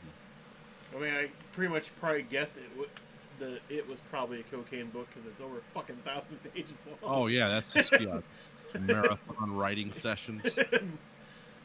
Like, still a wonderful book for that many pages. Like, but I mean, same time, Jesus fucking Christ, it's probably the thickest book I've ever read. That's not like a history book or something non-fictional. Stan was like that too. Oh yeah, fuck, I forgot about that book. Goddamn. That was even bigger than that. Some of the Gunslinger books really big. I don't think they ever got over 1,000 pages. Oh, okay. 'Cause I know the first one's only a couple hundred. Yeah, the first one's short, but like the drawing of the 3 is like 600 pages or something like that, isn't it? Yeah. You must have got out of rehab after. Well, a lot of the Gunslinger books were kind of like, I mean, they were serialized 70s science fiction magazine stuff, especially the first one. But that was those came out in like the late 80s and the 90s when the kind of publishing was changing. So I think a lot of those could have been 1,000+ page books, but they're like, look, just divide these up and we can sell 3 books. We're not. It's not the James Michener days where we're writing 1,600 page novels about the space race or something. Like they don't publish books like that anymore. That's like a lot of the Harry Potter books. Like those could have easily been consolidated into a couple of those books could have been like, oh, they put together right with the last one, but they don't publish like that. You're not paying people per word. Yeah. Well, and people get intimidated, like, oh, I'm not ever going to read that. That's too big. But if it's a 3-parter, it's like, I can read 3 books. Yeah, that's true. So. Speaking of time travel, me and Andrew saw the new Terminator movie. Oh, what did you think of that? I thought it was great. Okay. But also I had extremely low expectations. I didn't have any expectations either. Well, you had no. I had low. Oh, okay. I mean, like I don't know. I was like halfway through the movie, and I was like, why does this have like it's still like considered fresh on Rotten Tomatoes, and I was like, why is this not more well liked? Like I just had a great time. Now there's obviously like there's totally flaws in the movie, but it's not like the farcical nonsense of Terminator 3. It's not the also farcical nonsense of Terminator Genesis. Okay. I like Salvation, but also like it had its like the ending was pretty stupid to that, but I liked it because it was finally the Terminator movie that like showed the war in the future. Yeah, which they need to do more of, by the way. Yeah. So I mean, I was actually kind of looking for that, thinking they might actually show more of that in this movie, which they didn't really. But no. At the same time, you still caught a glimpse of it occasionally. But like everything you're gonna hate about this movie happens all at the same point. Oh, okay. If you're gonna hate something about this movie, like I didn't mind it. I was like, okay, they did a lot of hand waving where it's like, okay, what about this point? And they explain it away, and it's like you either buy it or it's like, no, that's bullshit.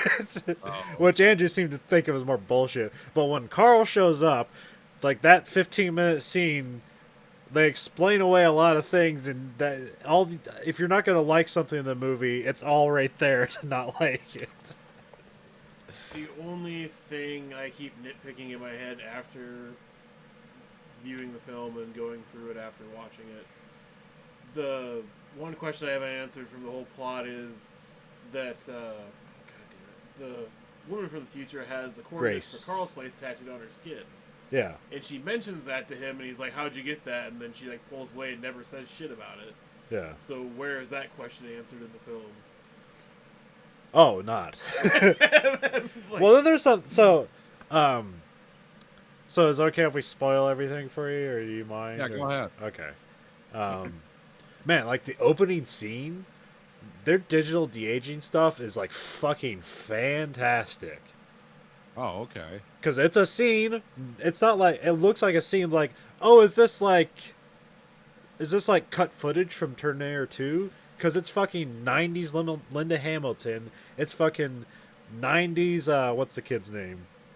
John Connor. Or, Yeah. Well, I mean, I was thinking of the actor's name, but it's, Furlong. yes, it's 90s Edward Furlong with his scratchy teenage voice, and they're in Guatemala, and then like Arnold Schwarzenegger as a Terminator comes up and just with a shotgun and just shoots John Connor dead. Okay.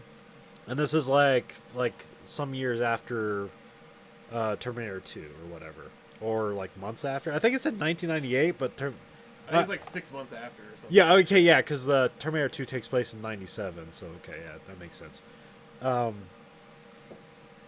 It was shot in 91, but it takes place in 97. That was my immediate confusion. I just figured out right now. And so, but it's not just like 90. It is just 90s Arnold Schwarzenegger, but it's not just that. They're in Guatemala, so it's 90s Terminator Arnold Schwarzenegger with a tan and some scruffy, like facial hair, just walks up and coldly shoots John Connor dead, and it's like, and like. It was like really well done. It was like, holy fuck, because it's not just like, oh, they made it look like it. It's like, it's fucking, yeah, it was pretty well done. I mean, it's a really short scene, so you don't really like see the seams maybe, and maybe because it's the first thing you see, like it's, you know, you're not expecting it, but like I was just really, it was really well done. So. Oh, okay. But anyways, yeah, the thing is like, so how did that Terminator come back? They explain away that, so when Skynet sent, you know, the T-1000 back, they apparently like sent a bunch of other Terminators like in successive years. Oh, okay. In case the first one didn't work out. Apparently. Well, that's the way you do assassination, right? Like contingency. So even though like, you know, Skynet was dead in the future, the moment they did the time travel, they're already sent. They're just gonna pop up in different years throughout time, trying to kill John Connor. Oh, okay. But, you know, they stopped Judgment Day, and then a new thing called Legion is essentially the new Skynet. Oh, okay.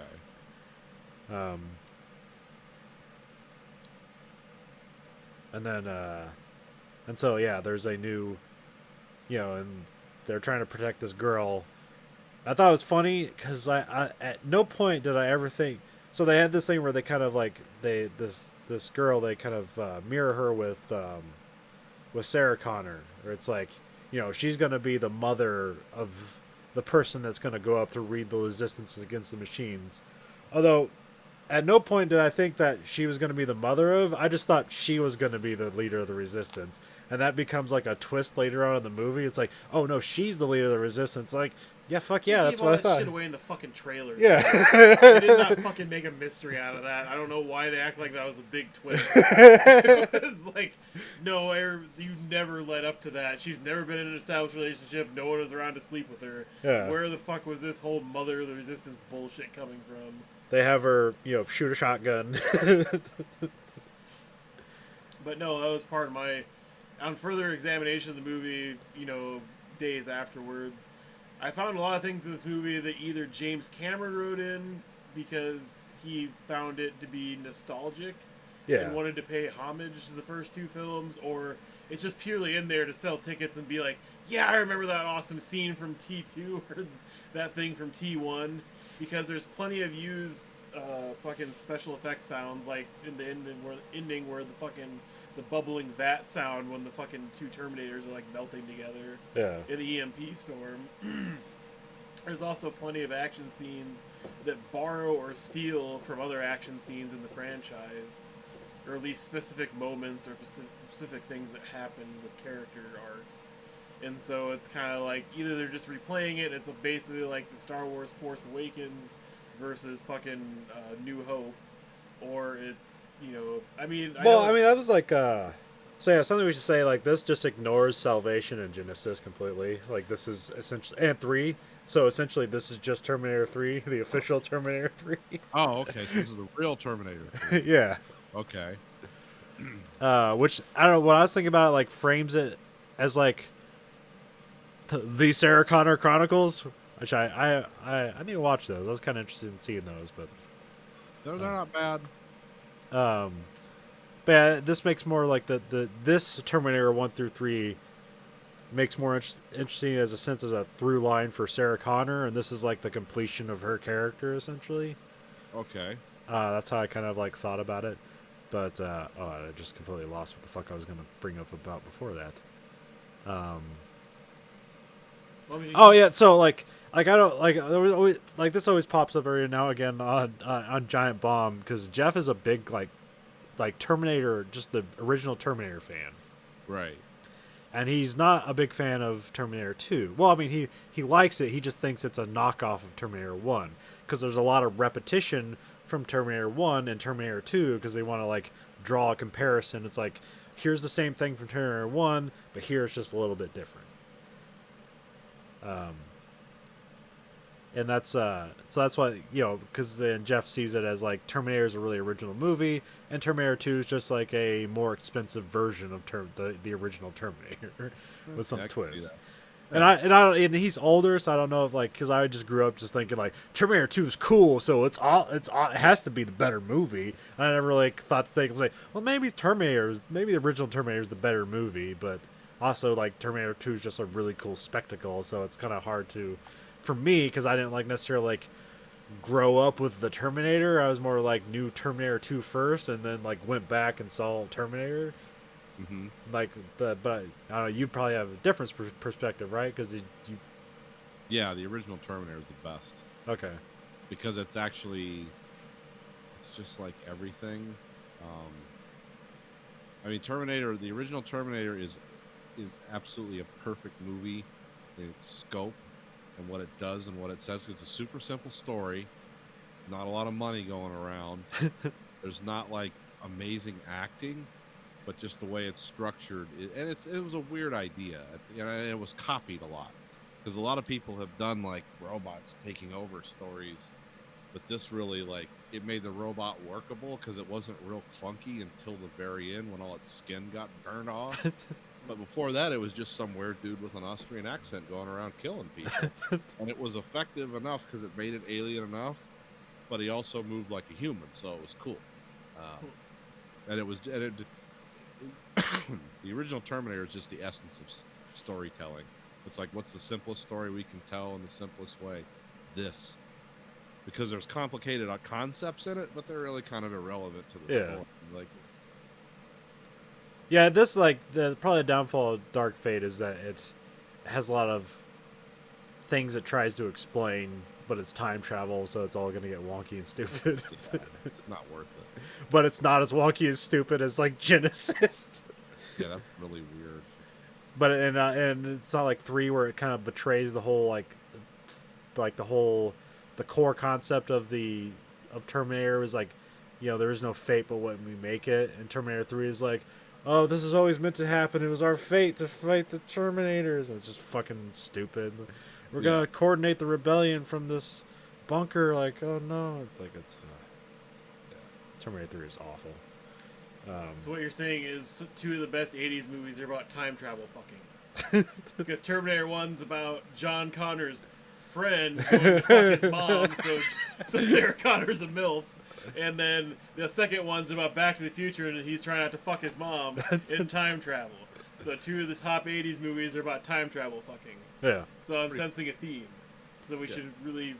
That's the genre that needs to be rebooted, is time travel fucking. Specifically, time travel relative fucking. But yeah, the Red Letter Media guys do a pretty good job of surmising this. I think they're like maybe a bit too harsh on it, because you know they always like to, you know, tear apart like story structure, and if it doesn't meet these criteria, it's not good. Yeah. But saying unyielding. But you know, but also for them, like saying something's not good doesn't mean it's not entertaining, which is like maybe where I get hung up on. Like, oh, they're saying it's terrible, but like also they're saying it's entertaining. Oh yeah, there's a difference between entertaining and quality. But yeah, I think like the first half is really strong, and then it has to like kind of go through the plotting of stuff, and it kind of gets weak there. But I don't know. That's something they had a problem with is like, you know, they didn't like a Sarah Connor grandma badass.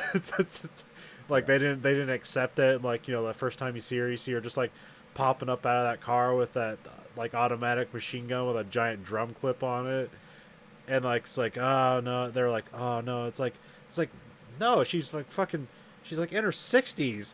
She's like gonna have like a giant gun because she's not gonna do hand-to-hand combat with a fucking Terminator. She's gonna have a giant clip on it because she doesn't have to worry about reloading. Like all that seemed like within character to me.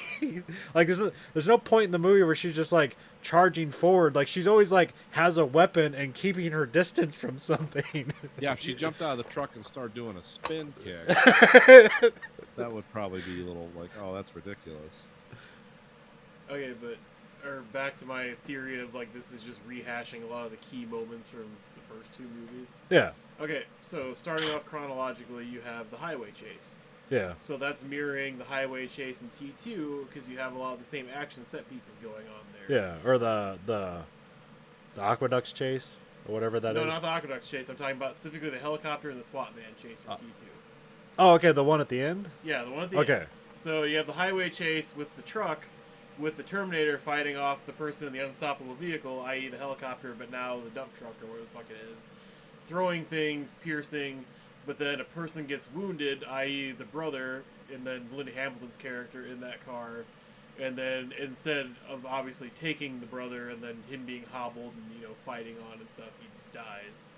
But that's the main difference between that scene. And then you go to the next chronological scene, which is, one of them is Carl's place, where it has like the wall full of fucking guns. Yeah. Which mirrors the wall full of fucking guns in the Mexican hideout. Yeah. But then it also mirrors when they go to Cyberdyne's not security guy, the guy that like basically oversees the robot tech and shit. Miles Dyson? Yeah. Okay. I mean, they don't break in and like try and kill him and shit, but at the same time, they tear him away from his family. He helps out and he dies. That's Carl's arc in that movie as well. Yeah. So that's mirrored arc and mirrored storyline because the family disintegrates and falls apart. But then also you also have the military base scene where they're trying to get the EMPs. I'm assuming that's the guy's son that's in the military now because it kind of seemed like maybe that was it. I don't think his name was Dyson, but Oh, okay. I don't think so. He seemed a little old to be his son. Because, like, his son would have been, like, in his 30s at that point. Or, no, maybe 40. Well, 'cause, like, maybe it works out. Yeah, 40s. Yeah, okay. Maybe. Well, I mean, But I don't think it was him. I think that guy was just, like, a dude. Oh, okay. Like, I tried to think of, like, does this have... Because I didn't research it. Because I also thought, like... Remember the guy when they're at the like, immigration detainee center or whatever? Yeah. The guy that's like taking Sarah Connor away, like I thought he was like related to like the psychologist or whatever from the first two movies, but I don't think he is. I was just kind of like reaching Well, forward. I think you're getting that character vibe from Yeah. him, though, because they're recycling a lot of stuff in this movie Yeah. and the other ones. And I know they're doing it maybe more to pay homage than just like trying to hit notes. So people are kind of like, yeah, I like this movie because you're getting all the fucking good memories from the first two and shit. Yeah. And associating with it. You have a lot of fucking spillover from all those things. It's like you have sound effects reusage, you have key action set pieces. The fucking siren that goes off that evacuates the dam is the same goddamn evacuation sequence for the fucking iron smelting plant in the second movie. Oh, it is? The same siren and the same, everybody get out of here, and the strobe lights, Yeah. everybody gets the fuck out. The same fucking sequence and the same sound effects. Why the fuck is that used again? If not for just just nostalgia. purposes? I mean, that's all it's there for. Yeah.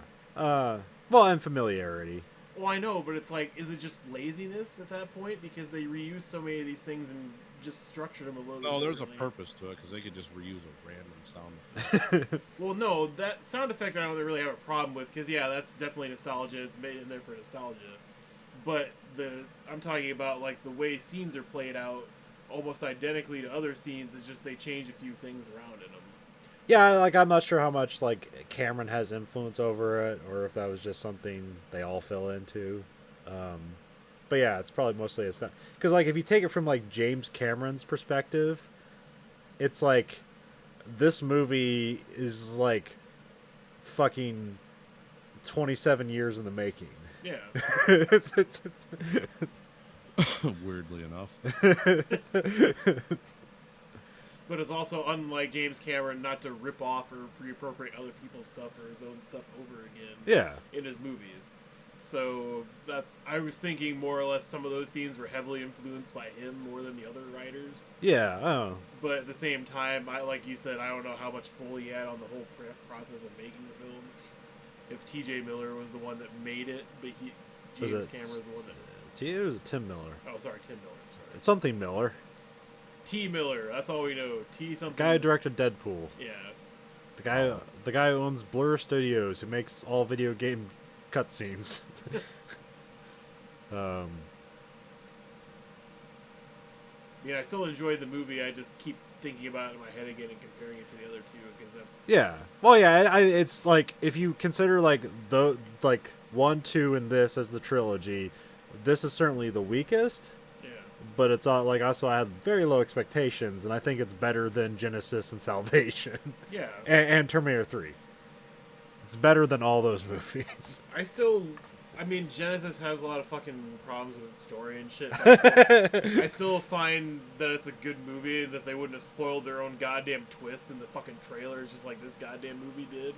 There's too many twists in fucking Genesis. No, I know there is, but at the same time, like John Connor... And when they fucking built a time machine in the fucking sewer and just jumped like 10 years in the... It's like, it's fucking stupid. Well, you gotta get out of those writing plot holes somehow. Yeah. I mean, I wish they wouldn't have put that fucking thing about the geotag on her fucking skin in the first place, because then you don't have the unanswerable question that nobody's ever gonna fucking talk about again. Because if you just had Sarah Connor go to this one place that this guy has been texting her for all the, locations for all the Terminators jumping in for all these years, that would be enough for the plot to go there. Well, that's what... I'm trying to remember something, because I don't know if, he just knows when all the Terminators are gonna show up. Yeah. But he said something about, the fluctuations in the whatever from time travel. Yeah. And I thought he was getting updates from the fluctuations, and that's how he knew things. Well, there's a lot of hand waving in that scene. But it's just weird there though, because we talked about after the movie where it's fucking they're talking about Skynet and the person that has legions what the fuck Skynet? Or whatever. Yeah. So there's plausible deniability that they don't even know each other's fucking universes existed. Yeah. So they're not working together. Yeah, Grace knows basically the evil robots as Legion. And then at some point Sarah Connor is trying to explain Skynet to her, and she's like, "What? There's no Skynet, there's Legion." And she's offended by the idea of Skynet being exactly the same as Legion. This isn't going to work at all. That's a stupid name for the apocalypse. Skynet? Oh. But actually, I think Grace is a really interesting character. So she's not a Terminator. She is an augmented human being from the future, because she gets really fucked up by because it's basically like Cthulhu tentacle Terminators in the future that really fuck you up. Okay. And she got fucked up by it, and she volunteered for this augment program, and then she gets turned into this, they basically just tear her apart and make her kind of a half human, half machine. What do you call it? Is that an android? Cyborg. Okay. An android's a machine with a human-like appearance. Yeah, gotcha. Not that it matters. So so it's always things I like to speculate about. After a Terminator movie is what are the things that are left behind that's going to affect the future? And here, the most prominent thing that's left behind that's going to affect the future is all the shit inside of Grace. Okay. So, to me, if you think about, okay, where does this go from here? It's all right, let's go back to the future war fight. But now, if, we have advanced human cyborg technology from the future, now humanity's not on its back foot trying to fight the machines. It's now on par with the machines.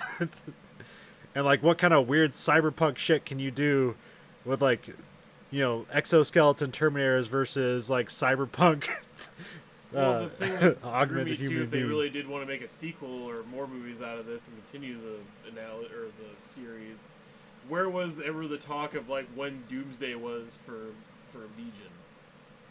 Because they never mentioned a date, they never mentioned when it started, who started it. Yeah. So where's the next movie going? How are they going to know where to start that? Because at least in T1, he talked about Doomsday and when it was. He didn't talk about who started it, but they picked that up in T2 and solved it and, played around with it and finished it. Yeah. So how the hell are they going to complete the fourth one? Because there's no breadcrumb trail. Grace never said shit to anybody about when Doomsday was. Just the mythic, you're the general or whatever. Even though you can tell from the half-bandaged face on the LZ who the fuck the general was before that scene. But nobody knows. So where are you going to go to solve that? Do you just wait for it to happen? Yeah. I mean, but Well, I don't mean yes, you wait for it to happen. I mean, I agree with you. I mean, what writing's gonna get you out of that fucking box? Like, I don't know. Like, this actually didn't like. This movie didn't seem to do that hot at the box office. I guess for its production and its R rating. So we'll see if it. Because I think Genesis basically made about the same money. really? Yeah, that had I think that had a sequel greenlit for it because even though it kind of didn't do that well here in the United States, it did fucking gangbusters in China. But I just like some of the action set pieces they had and some of the ideas, like the whole. Well, because they didn't really have a good enemy in it, because they didn't have any new Terminator model that was like this one, where it's superb and can split into two forms and all this other shit and change the game up. But they did have cool traps and cool ways to deal with shit and upscale on action scenes. So that's why I was more like Genesis and I kind of wanted to see where it was going. But yeah, I can understand why they. Plus, I thought maybe at least they might do more future combat stuff with the next one, but that never happened either. yeah. But yeah, that's mostly all. That's what I want out of mine. It's really what I want out of a Terminator movie. Is just the future war stuff. It didn't look like the Future War stuff for their universe with Legion. They had any laser weapons to fight the robots. No, They just had regular the ballistic. robots had laser weapons, but they did not. So that's going to be even more hard. Because, I mean, the one little scene from Skynet, invading Guatemala, there was laser weapons against laser weapons. But now it's okay, you can't just melt a robot in half, so what are you going to do with fucking just ballistics against alloy? That's going to, I don't know. Yeah, Terminator 2 Dark Fate. I enjoyed it. I think you'll like it, but see it at your leisure. There's some things in there that you might like. Nah, that's bullshit. I'll check it out. It's got a really good first half of the movie. There's 20 minutes of hand wavy exposition, and then the last 30 minutes is kind of a bunch of action nonsense that at least looks cool. Yeah, That's what you expect. What production company was it? Fox or was it Universal that did this? I don't know. Almost every major production company has had hands on the Terminator at some point because it's technically an independent thing. I was only asking for the whole cargo plane crashing sequence because if it was Universal, that's the fourth or fifth movie in a row they've done with a cargo plane crashing sequence between The Mummy, Mission Impossible, and fucking a bunch of different movies where a cargo plane has crashed. I'm like, the whole cargo plane crash action scene is a little bit overplayed now. Yeah, because I want to say Fox did the last one, but I think they might have did this one too. But so Disney owns it, son of a bitch. It was produced by production companies that provided major funding: Paramount Pictures, okay, Skydance Media, that's 20th Century Fox. Okay, yeah. God damn it, fucking Disney. And then one of the big funders was Tencent Pictures, which is a Chinese, basically conglomerate, capital funding firm. Yeah, they own 10% of everything. And then of course Lightstorm and the other one, because that goes back to the original. That's a rights thing. Jesus, I was gonna say, how many fucking production companies? Well, Lightstorm, that's James Cameron's thing. Yeah, he owns the original one, or his Lightstorm always appears. Well, he owns he doesn't own the production rights, but he owns basically the story by rights and stuff like that. That's why he had Ellison. Huh? Him and Harlan Ellison. Yeah, oh yeah. But that's why they've been producing Terminator stuff without him for the past 15 years or whatever. Yeah. Because I think his wife, one of his ex-wives, owns the rights to this. Oh, okay. Well, if this film doesn't do well enough, you think James Cameron would delay his Avatar series even more? No. Let's give it another 20 years. I mean, is there any way this does well enough on home video that they'll get a sequel out of it? Probably do well overseas. there's a Yeah. strong draw for this in the Asian market. But and also this like has like at least some critical acclaim. Yeah. Not universal, but like Genesis was like universally panned. So I know this is like a strong 74% Rotten Tomatoes. Well, I mean, I just didn't know how much played into what they're going to invest anymore, because Disney obviously is not going to be the driving force, because Fox still was the one that basically made this before they got bought out for the most yeah. part. Well, also like Fox doesn't own the rights to this, like because like it's still like a kind of a Terminator's like owns itself. Yeah. That's why it's been under Warner Brothers, it's been under Fox, it's been under everybody. So nobody like owns it. So it's like whenever the production company decides like, hey, let's make a Terminator thing, and then they'll go get a company. It's like, give us $100 million. But do you think now that the last iteration of Carl has died, that we'll stop seeing Arnold Schwarzenegger in any of these future films? There'll finally be a Terminator film without him in it. Maybe. I mean, like the closest you got was Salvation, but they still put him in at the end. Yeah, because he didn't even work on the movie. They CGI'd him in for Yeah. no reason. Which I think they should at least try it just once. I know like he's still alive and willing to do it, but who's not willing to do it if you pay him enough money? But at the same time, it's like, don't you just... I mean, I know it's an appeal, too. Like, it probably draws extra people, maybe a little bit. But I kind of felt like this was like I said, like this felt like the end of a trilogy. So like whatever they do next, I don't think it's going to necessarily have anything to do with this movie. No. Like I think this movie like wraps things up for itself, and then you can still do like other Terminator things. Yeah. Because I don't know. I don't want to see like a 90-year-old Arnold Schwarzenegger. No, he's done. Like I think like the whole reason in this they have him in here is one, nostalgia, and two, to kill him off forever. This is his Logan. Yeah, yeah, exactly. So, no, he did have some good lines in this movie though, so it was nice to. I mean, It's fun to watch a Terminator talk about drapes. No, I'm telling you, do not do solid colors. She is a child. She needs butterflies. something. So one of the kind of stupid things that I thought was fine is essentially the Terminator, Carl, he kills John Connor. That's the end of his mission. What does a Terminator do in the next 30-odd years except grow a conscience, or at least the equivalent one to it? And apparently he saw like a Guatemalan lady about to be killed by her boyfriend, and the boyfriend was gonna kill a baby, so he kills that guy, and then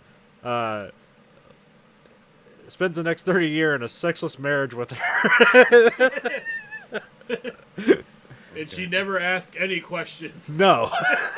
Just moves in with him, has a normal life with photos and everything. Never says a goddamn word. And there's a lot of great like Sarah Connor moments in this whole thing, because like the whole time she's essentially the surrogate for the audience, going like bullshit. Like, my name's Carl. It's like, I am not fucking calling you Carl. It's like, how does she not notice you're 400 pounds? She's always on top. Yeah, the Sarah Connor Chronicles explores that a little bit, because it's Terminators that are like in relationships with people and trying to. They're called T888s. It's kind of a different universe because they're more adaptive, because the actors just aren't as wooden. But yeah, one of them gets thrown into the ocean or something, or into water, and because she knows, like, they kick him off a pier or something, or shoot him off a pier. And you think, well, he's just going to swim back to the pier. No, he goes right to the bottom and just starts walking back towards the shore because he weighs so much he can't swim. And there was a few other things that happened like that, where the one guy like jumps into a car and the seat breaks. You're like, oh, damn it. Yeah, so yeah, I'll probably check that out at some point. Gonna have more free time now, so. Oh yeah, because you're not doing football stuff anymore. So we watched another movie, Yes. or do we want to talk about that? Yeah, we'll just, I don't think Andrew had a whole lot of want to see this movie. Not necessarily. I mean, I totally forgot about it because I had a lot of no sleep today. I was completely surprised by it because, like, so what I expected this movie to be, I thought it was going to be more American Psycho because I heard something where it's like Jake Gyllenhaal is like some sort of artist who kills people for his art. That's what I thought this movie was going to be. Yeah, it seemed like that too from reading the description. And but really, it's essentially like a darker Ghostbusters 2. Yeah. Oh, that makes it sound cool. I mean, I kind of thought it was more of like a supernatural type horror movie anyway. Yeah. Okay. Yeah, that's what it is. It's not clear though that that's going that way. No. And then it kind of jumps in on you like, what? Yeah, when a guy gets sucked into a painting, it's like, okay, we're not living in reality anymore. We've definitely taken this had kind of a David Lynch vibe to it. I was thinking about that, and I counter a David Cronenberg. Oh, Cronenberg? Okay, I can see that. The only reason I think that, or I was debating, because, you know, it's weirdness, so obviously go right to Lynch. But I was thinking about, like, you know, in Lynch movies, like, it's dream logic. So, like, things are just weird. But this is clearly, like, the real world. But there's always that turn in a David Cronenberg movie where people's obsessions turn the world into something weird. Okay. So I'm thinking, like, you know, that's why, more... I was thinking more Videodrome and Naked Lunch, less than, Twin Peaks. The Englishman. When I was... What strikes me as kind of a Lynch thing in this, that's why I thought about that, is it's weird people, but they're weird people kind of acting in the this weird art universe I don't understand, and it does not try to make it clear. Can you explain? Do you suspect this is an accurate representation of this fucking art world? No, I think it's a parody of it because everyone's so over the top. Well, so it's like, Jake Gyllenhaal is like, he's a critic, but he also seems to be like a millionaire. Like, are art critics millionaires? Or are these all just people who are just independently wealthy and they're just bored and art's their thing? I think it's more along that vibe. Okay. That's what I got. But because we have this art world that doesn't make sense, and you have people acting in... It's like, oh, they're weird art types, but then weird shit really happens, but no one reacts to it properly. Okay, I get you. Embrace it in a way, or they don't come to the right conclusions, and they put themselves in further and further danger for no apparent reason. Sometimes, yeah, no gain. It's like, oh, this is just a random logic where there's some cool set pieces and scenes in here. But we don't exactly. There doesn't seem to be any, like, I don't know. Well, I was also thinking kind of like Videodrome, where it's like, the TV starts breathing and James Woods decides he's going to fuck his television. So, have you seen Videodrome? Okay, now you have to. Long live the Flash. Yeah. I mean, Naked Lunch. Oh, wait, yeah, unplug you. Naked Lunch is probably weirder because you have a cockroach typewriter eating another cockroach typewriter.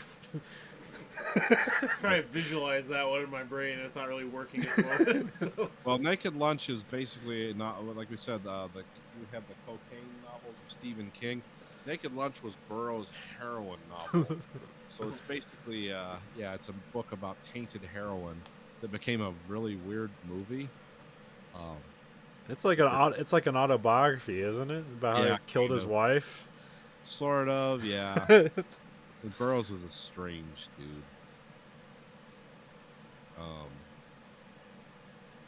Remember he did the cover of the Starmy Kitten for R.E.M. No. Yeah, it was really weird. The old man, obviously in his last days. Fuck me, kitten. You are wild. Literally how he covers the song, and it's because it's an R.E.M. song called it's a Star. It's like a symbol star because the song was called Fuck Me Kitten. It was an offbeat R.E.M. song. William S. Burroughs does a cover as an 80-year-old heroin addict. But anyway. But Yeah, Velvet Buzzsaw, which this is like the production director, Gyllenhaal and Russo followed up to Nightcrawler. Okay. I forgot Alright. Russo was in it for a second. Yeah, she's the television producer or whatever. Yeah. So this is the alternate reality where they meet as an art dealer. Like, not necessarily. I mean, this is a very different movie. Yeah. I think it was good to probably depart from that because Nightcrawler is such a great movie. Yeah. And this is less so, but it's weird and interesting at least. I just wish they would put the tag on it that said Dark Ghostbusters 2 because I Well, definitely would have been more interested to watch the it only that thing that's way. like Ghostbusters 2 is the idea of like a painting who's trying to kill people. No, I know, but that's fine by me. Fuck, that's way more interesting horror film than some of the shit they turn out these days. So Yeah, I mean, this is watchable, and the performances are great. well, because how often do you get A-list actors to be in a fucking horror film? Yeah, well, I mean sometimes, but yeah, that's true. Well, I mean, it yeah, has to you get like Toni Collette's in a really good role here. Yeah. She gets her arm bitten off by a sphere. Yeah. Art Sphere. You got the what's her name from? She plays Coco, the constantly fired assistant. She's from Oh. Stranger Things. Dreyer. Yeah. Yeah. Yeah, she's fun because she seems like to be the only one to like escape the terror of these art paintings, but she Yeah. also finds all the bodies. Yeah, she's like the witness. And it's like, and like when she finds like the last body, it's kind of funny because she's like kind of done being like scared of it, and she's like, "Oh fuck me!" she just finds another body, Yeah. and she moves back to Michigan because now she's like, there's no one left to hire her in the art business as a secretary or an assistant. Yeah. Yeah, she's done. So yeah, there's like this art. John Malkovich shows up in it. Yeah. He's an As angry artist who's lost his muse. yeah, and like the credit sequence is him just on a beach drawing lines in the sand as the waves wash away everything he draws. It's like Yeah. I was like, am I supposed to get something out of this? Because this is like oddly like dreamlike, but also like I don't know if this means anything at all or not. After a tattoo kills Rene Russo. Yeah. That was a weird death. May is just supposed to mean that time washes away all your accomplishments. Yeah. It doesn't matter what you do. It's just- Yeah, I mean, yeah, that's essentially it. Well, I think like the idea for this whole movie was the idea like, every artist puts their soul into their work, Yeah. and so that's literally what happens here. There's this old guy who like, he's like a war veteran, but also he's like a survivor of like a family fire and all these other things. Jesus. Tracked down a guy and killed him and ended up in a psych ward. And he seemed to just like hole himself up in this apartment for the rest of his life and just make these paintings with his own blood. Because that's always a good sign. I mean, and other mediums, but there's always blood in his paintings. And when this one art like assistant or whatever, like she lives in the same like apartment complex, and she finds him dead, and then like the people have instructions because he doesn't have family. The people have instructions to burn everything in his apartment, which is all his art. Yeah. She finds his art, finds it fascinating, and decides to steal all of it and put it up in a thing because like nobody knows who this guy is. What's his name? Deez? Something like that, yeah. D's nuts. Yeah. That was it. It's a weird name. This is a movie about intellectual property theft. Yeah. Vitral D's. Yeah. Okay. Vitral Deez. No. Yeah. Sorry. I forget how the guy, it's like something Gilroy's the director. He like found this name in like a 1920s phone book or something like that. Oh, okay. So it's like an actual guy, but just his name, not anything associated with Oh yeah. the 'cause then he has to character. pay his family money. Yeah. He's dead. So yeah, so she steals the paintings, but like and then like as like people look away from the paintings or as people stare into the paintings, like they start to move and do things and change, and it's like, oh, something's wrong here. Yeah, it's subtle and disquieting because you're not really expecting that until it happens. And then, like you have the kind of the intrigue of Rene Russo's character. She's trying to pretend that there's only like 8 pieces of this painting that's ever exists when they have like thousands of them. So like, what the plan is to do is like, oh, these are exceptionally rare, and then over time just like bilk people for like way more money by telling everything is rare. Yeah, classic art scam. Yeah. He only made 8 of these Campbell soup paintings. And so they have like a guy who's like a technician and just like a like bodyguard, and a guy who does installations. Well, not like installation arts. He like installs shit. Yeah. He has to go like hide these paintings at a warehouse, and he's like weirdly captivated by them, and like he gets a painting out and it like catches his shirt on fire, and then he goes into like an abandoned gas station and it gets sucked into a painting with monkeys in it. Yeah. And we assume he's dead. Yeah. So that's the first time like, oh, this is a okay, now this is definitely a supernatural horror movie. We can't deny it now. This is all Netflix all the way, or do they buy this off somebody?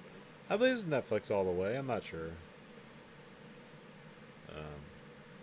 Because obviously it's not one of those like UK or foreign films they bought up the rights to. No, I mean it came out this year.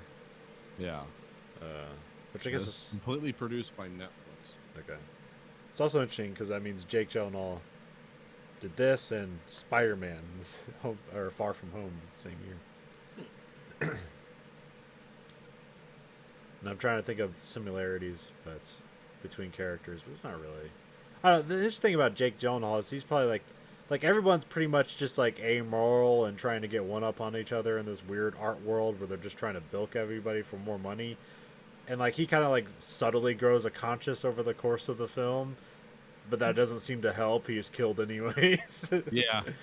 Well, doesn't mean he's a good person. He's just not as obviously bad as some of these people. Yeah. I'm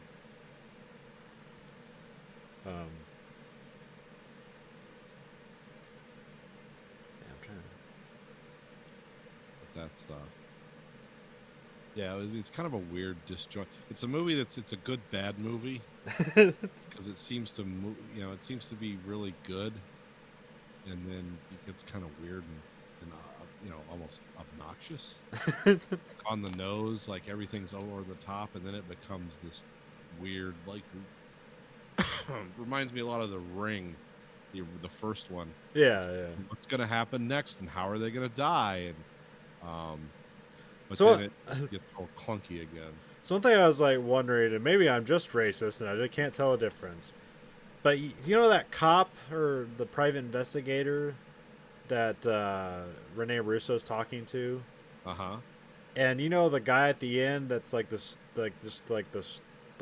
homeless guy who's selling these paintings out of the trash. Is that the same guy? No, I don't think so. Okay. That's not the vibe I got.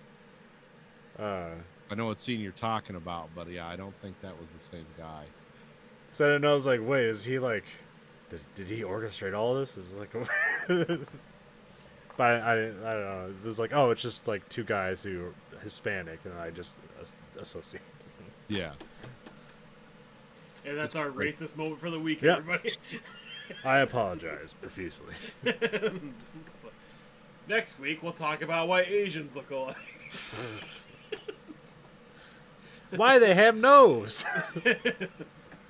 I don't know what accent I was doing there. It wasn't an Asian one.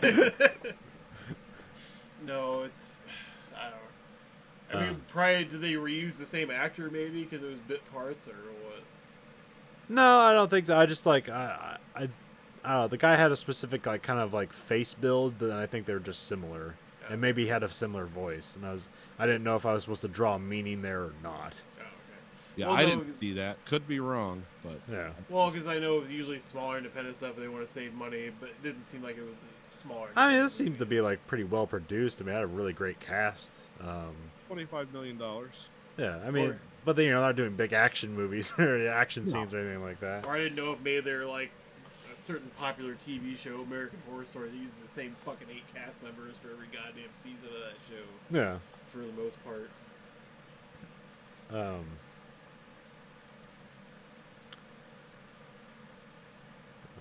Yeah, I'd compare it to I don't know if anybody saw Neon Dragon, Yeah. but Yeah. it's very comparable to that. Although Neon Dragon is I think is more captivating, but also just like way more ugly.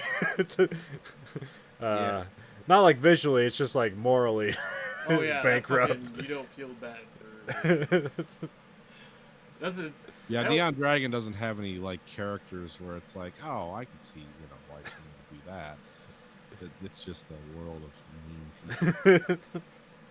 Intercut by police or not police by karaoke scene for no reason. Yeah. Yeah. Which I still don't know if I'll ever truly understand that movie and truly want to watch it more than one time in my life. Oh no. Since I own it and I think it's just gonna. I mean, forever Neon sit on the Demon. shelf. Oh, Neon Demon. Okay, so Oh, at least in okay. the Nicholas Winding Refn movie about models, right? Yes. Yeah. Okay, good. So I saw it. I just forgot what it was. Because I remember I saw it and you guys hadn't, and I recommended it to you. But I told you I was like, I recommend this movie, but also I want to tell you I don't like this movie. I watched this on, it was on Amazon for a while. Okay. And I checked it out one night. It's like, oh, time for a Nicholas Winding Refn joint. He does some interesting movies. Wasn't there? What was the movie with Scarlett Johansson as like an alien, like hitchhiker? that, Under like- the Skin. Yeah. Like that one was kind of trippy and weird, and I don't know if I'd ever watched that, but that kind of reminds me of. I really liked that movie.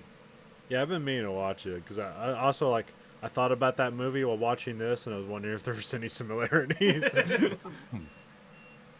don't know. I mean, this definitely had an alien. Under the Skin is definitely an alien movie. yeah. It's very low key, but enjoyable. It's one of those kind of disjointed movies that's fun to watch. I don't know if that guy's done any movies since then. No, well, yeah, I think he has one. He's working on one where he did like a short film because he's only directed 3 films, but he's like written a bunch more. Oh, okay. So, yeah, I think this is a good like kind of change of pace for him because Nightcrawler was so excellent. So it's kind of hard to like just top that. So here you just like kind of diverge. Slow it down for a little bit. Yeah, you just do something different, and then you can kind of go back to being awesome again. Yeah. Yeah, not to say it's terrible. It's just weird, unexpected, which it makes it good. But also, Yeah, it's like an odd movie. I don't know. You don't walk in there as like, oh, it's a movie called Velvet Buzzsaw, and I'm gonna watch a art horror movie. Like that's not. That was the least thing I was expecting from this. Well, what I liked about this was what I got out of this was how would you say, this was like a parody of the art world, but also Yeah. with horror movie intertwined in it. Yeah, Which and the horror movie had kind of a unique hook to it. So yeah, it was fun, but it was a weird backdrop. It wasn't just a bunch of people running around a trailer park or a small town. It was the Miami art scene.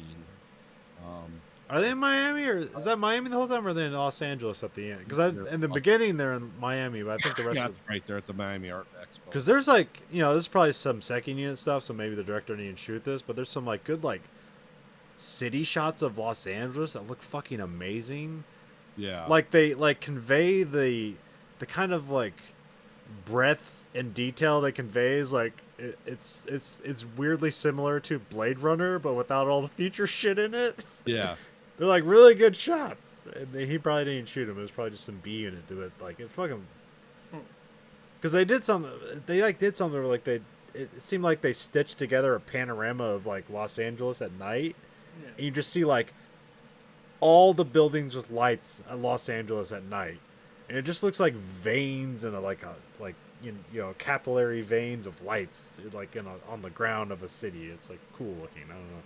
And then Yeah. they'll have ominous fog sometimes show up, or smog, or whatever the fuck it is. That'll be, or they'll just have a big like, Fog, but yeah. it'll be like a big overhead shot of a city that would like, but it's so far away, it kind of like the city kind of looks like a circuit board, and then you just kind of see a plane be flying by underneath. Yeah. Yeah, it's only like 5 shots, but they're weirdly Yeah, captivating. they had some good shots in here, kind of capturing the scope and emptiness of Los Angeles. Yeah. And there were no people in the shots. Really. No. I always assumed that as being like a reference to the emptiness of all this. But anyway, Velvet Buzzsaw, check it out. Get your Gyllenhaal fix. And next week, corduroy hacksaw. Corduroy. Well, I was trying to think of a juxtaposition to velvet. I'm like corduroy, leather, leather drill, like next. Corinthian pneumatic drill. Like pleather screwdriver. Like, how far are we gonna go with this? Just name a fabric and then a tool. Like, just Iron dildo. Polyester sawzall.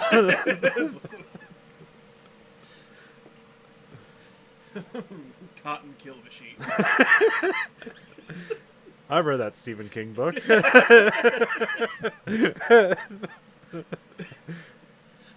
They renamed it the Mangler. No, that should be like a horror movie for about the killer tampon, cotton kill machine. No, because the fucking Roto-Rooter guy told me another story, because apparently he goes to dive bars on his weekend, does like dive bar tours with his friends and shit, so whatever. He used to do bets with people because the bar owners would be complaining about their toilets backing up all the time, and they couldn't figure out what the fuck they were backing up because there's nothing in them they could find. He's like, I'll bet you $50 or, you know, free, clear my tab, it's tampons. And every time he's like, it's fucking tampons. It's like a grocery bag full of tampons. And like every fucking toilet, it doesn't matter if it's a men's restroom, women's restroom. It's just tampons like every time.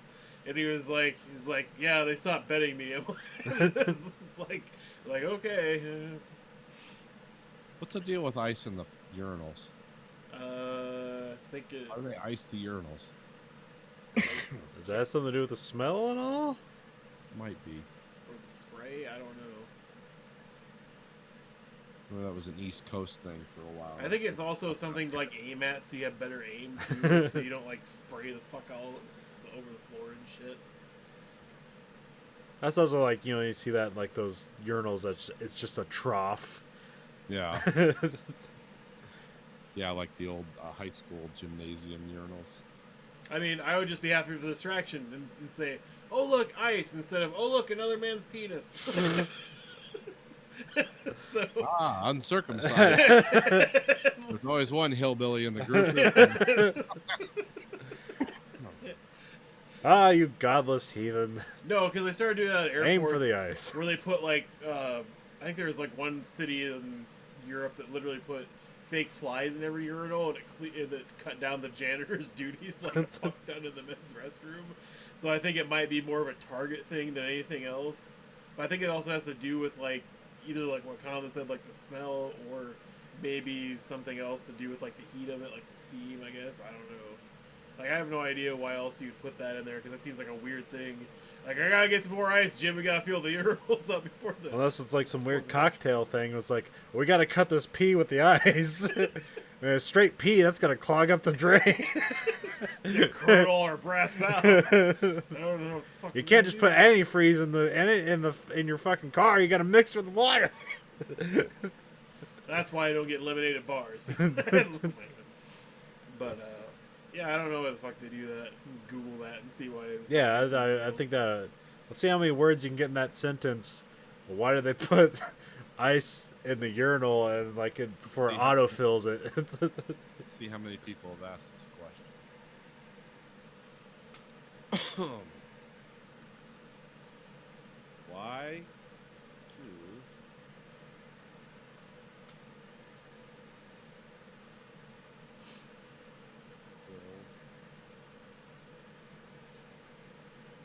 well, nothing yet. I spelled urinals with no.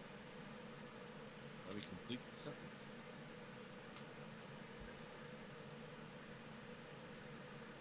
Okay, why bars put ice in urinals? Because ice is cheap and readily available. When patrons urinate on the cold ice, the ice melts and flushes away the urine. Some bar owners say it works much better than urinal cakes because it actually flushes the urine instead of trying to deodorize it. Okay. That's when the hillbillies aren't flushing it. Or some of these toilets don't have flush handles on them. They just go off gravity. Oh, okay. Just got a drain in it. Yeah, that's the old school shit. Yeah, our urinals at work just have a cascading waterfall at all times. There's no handle to push when you piss. So, I don't know. Well, that's why they do it. So, this week for the American Greed Factory podcast, this is Nathan. This is Conlon. Andrew. Goodbye, America.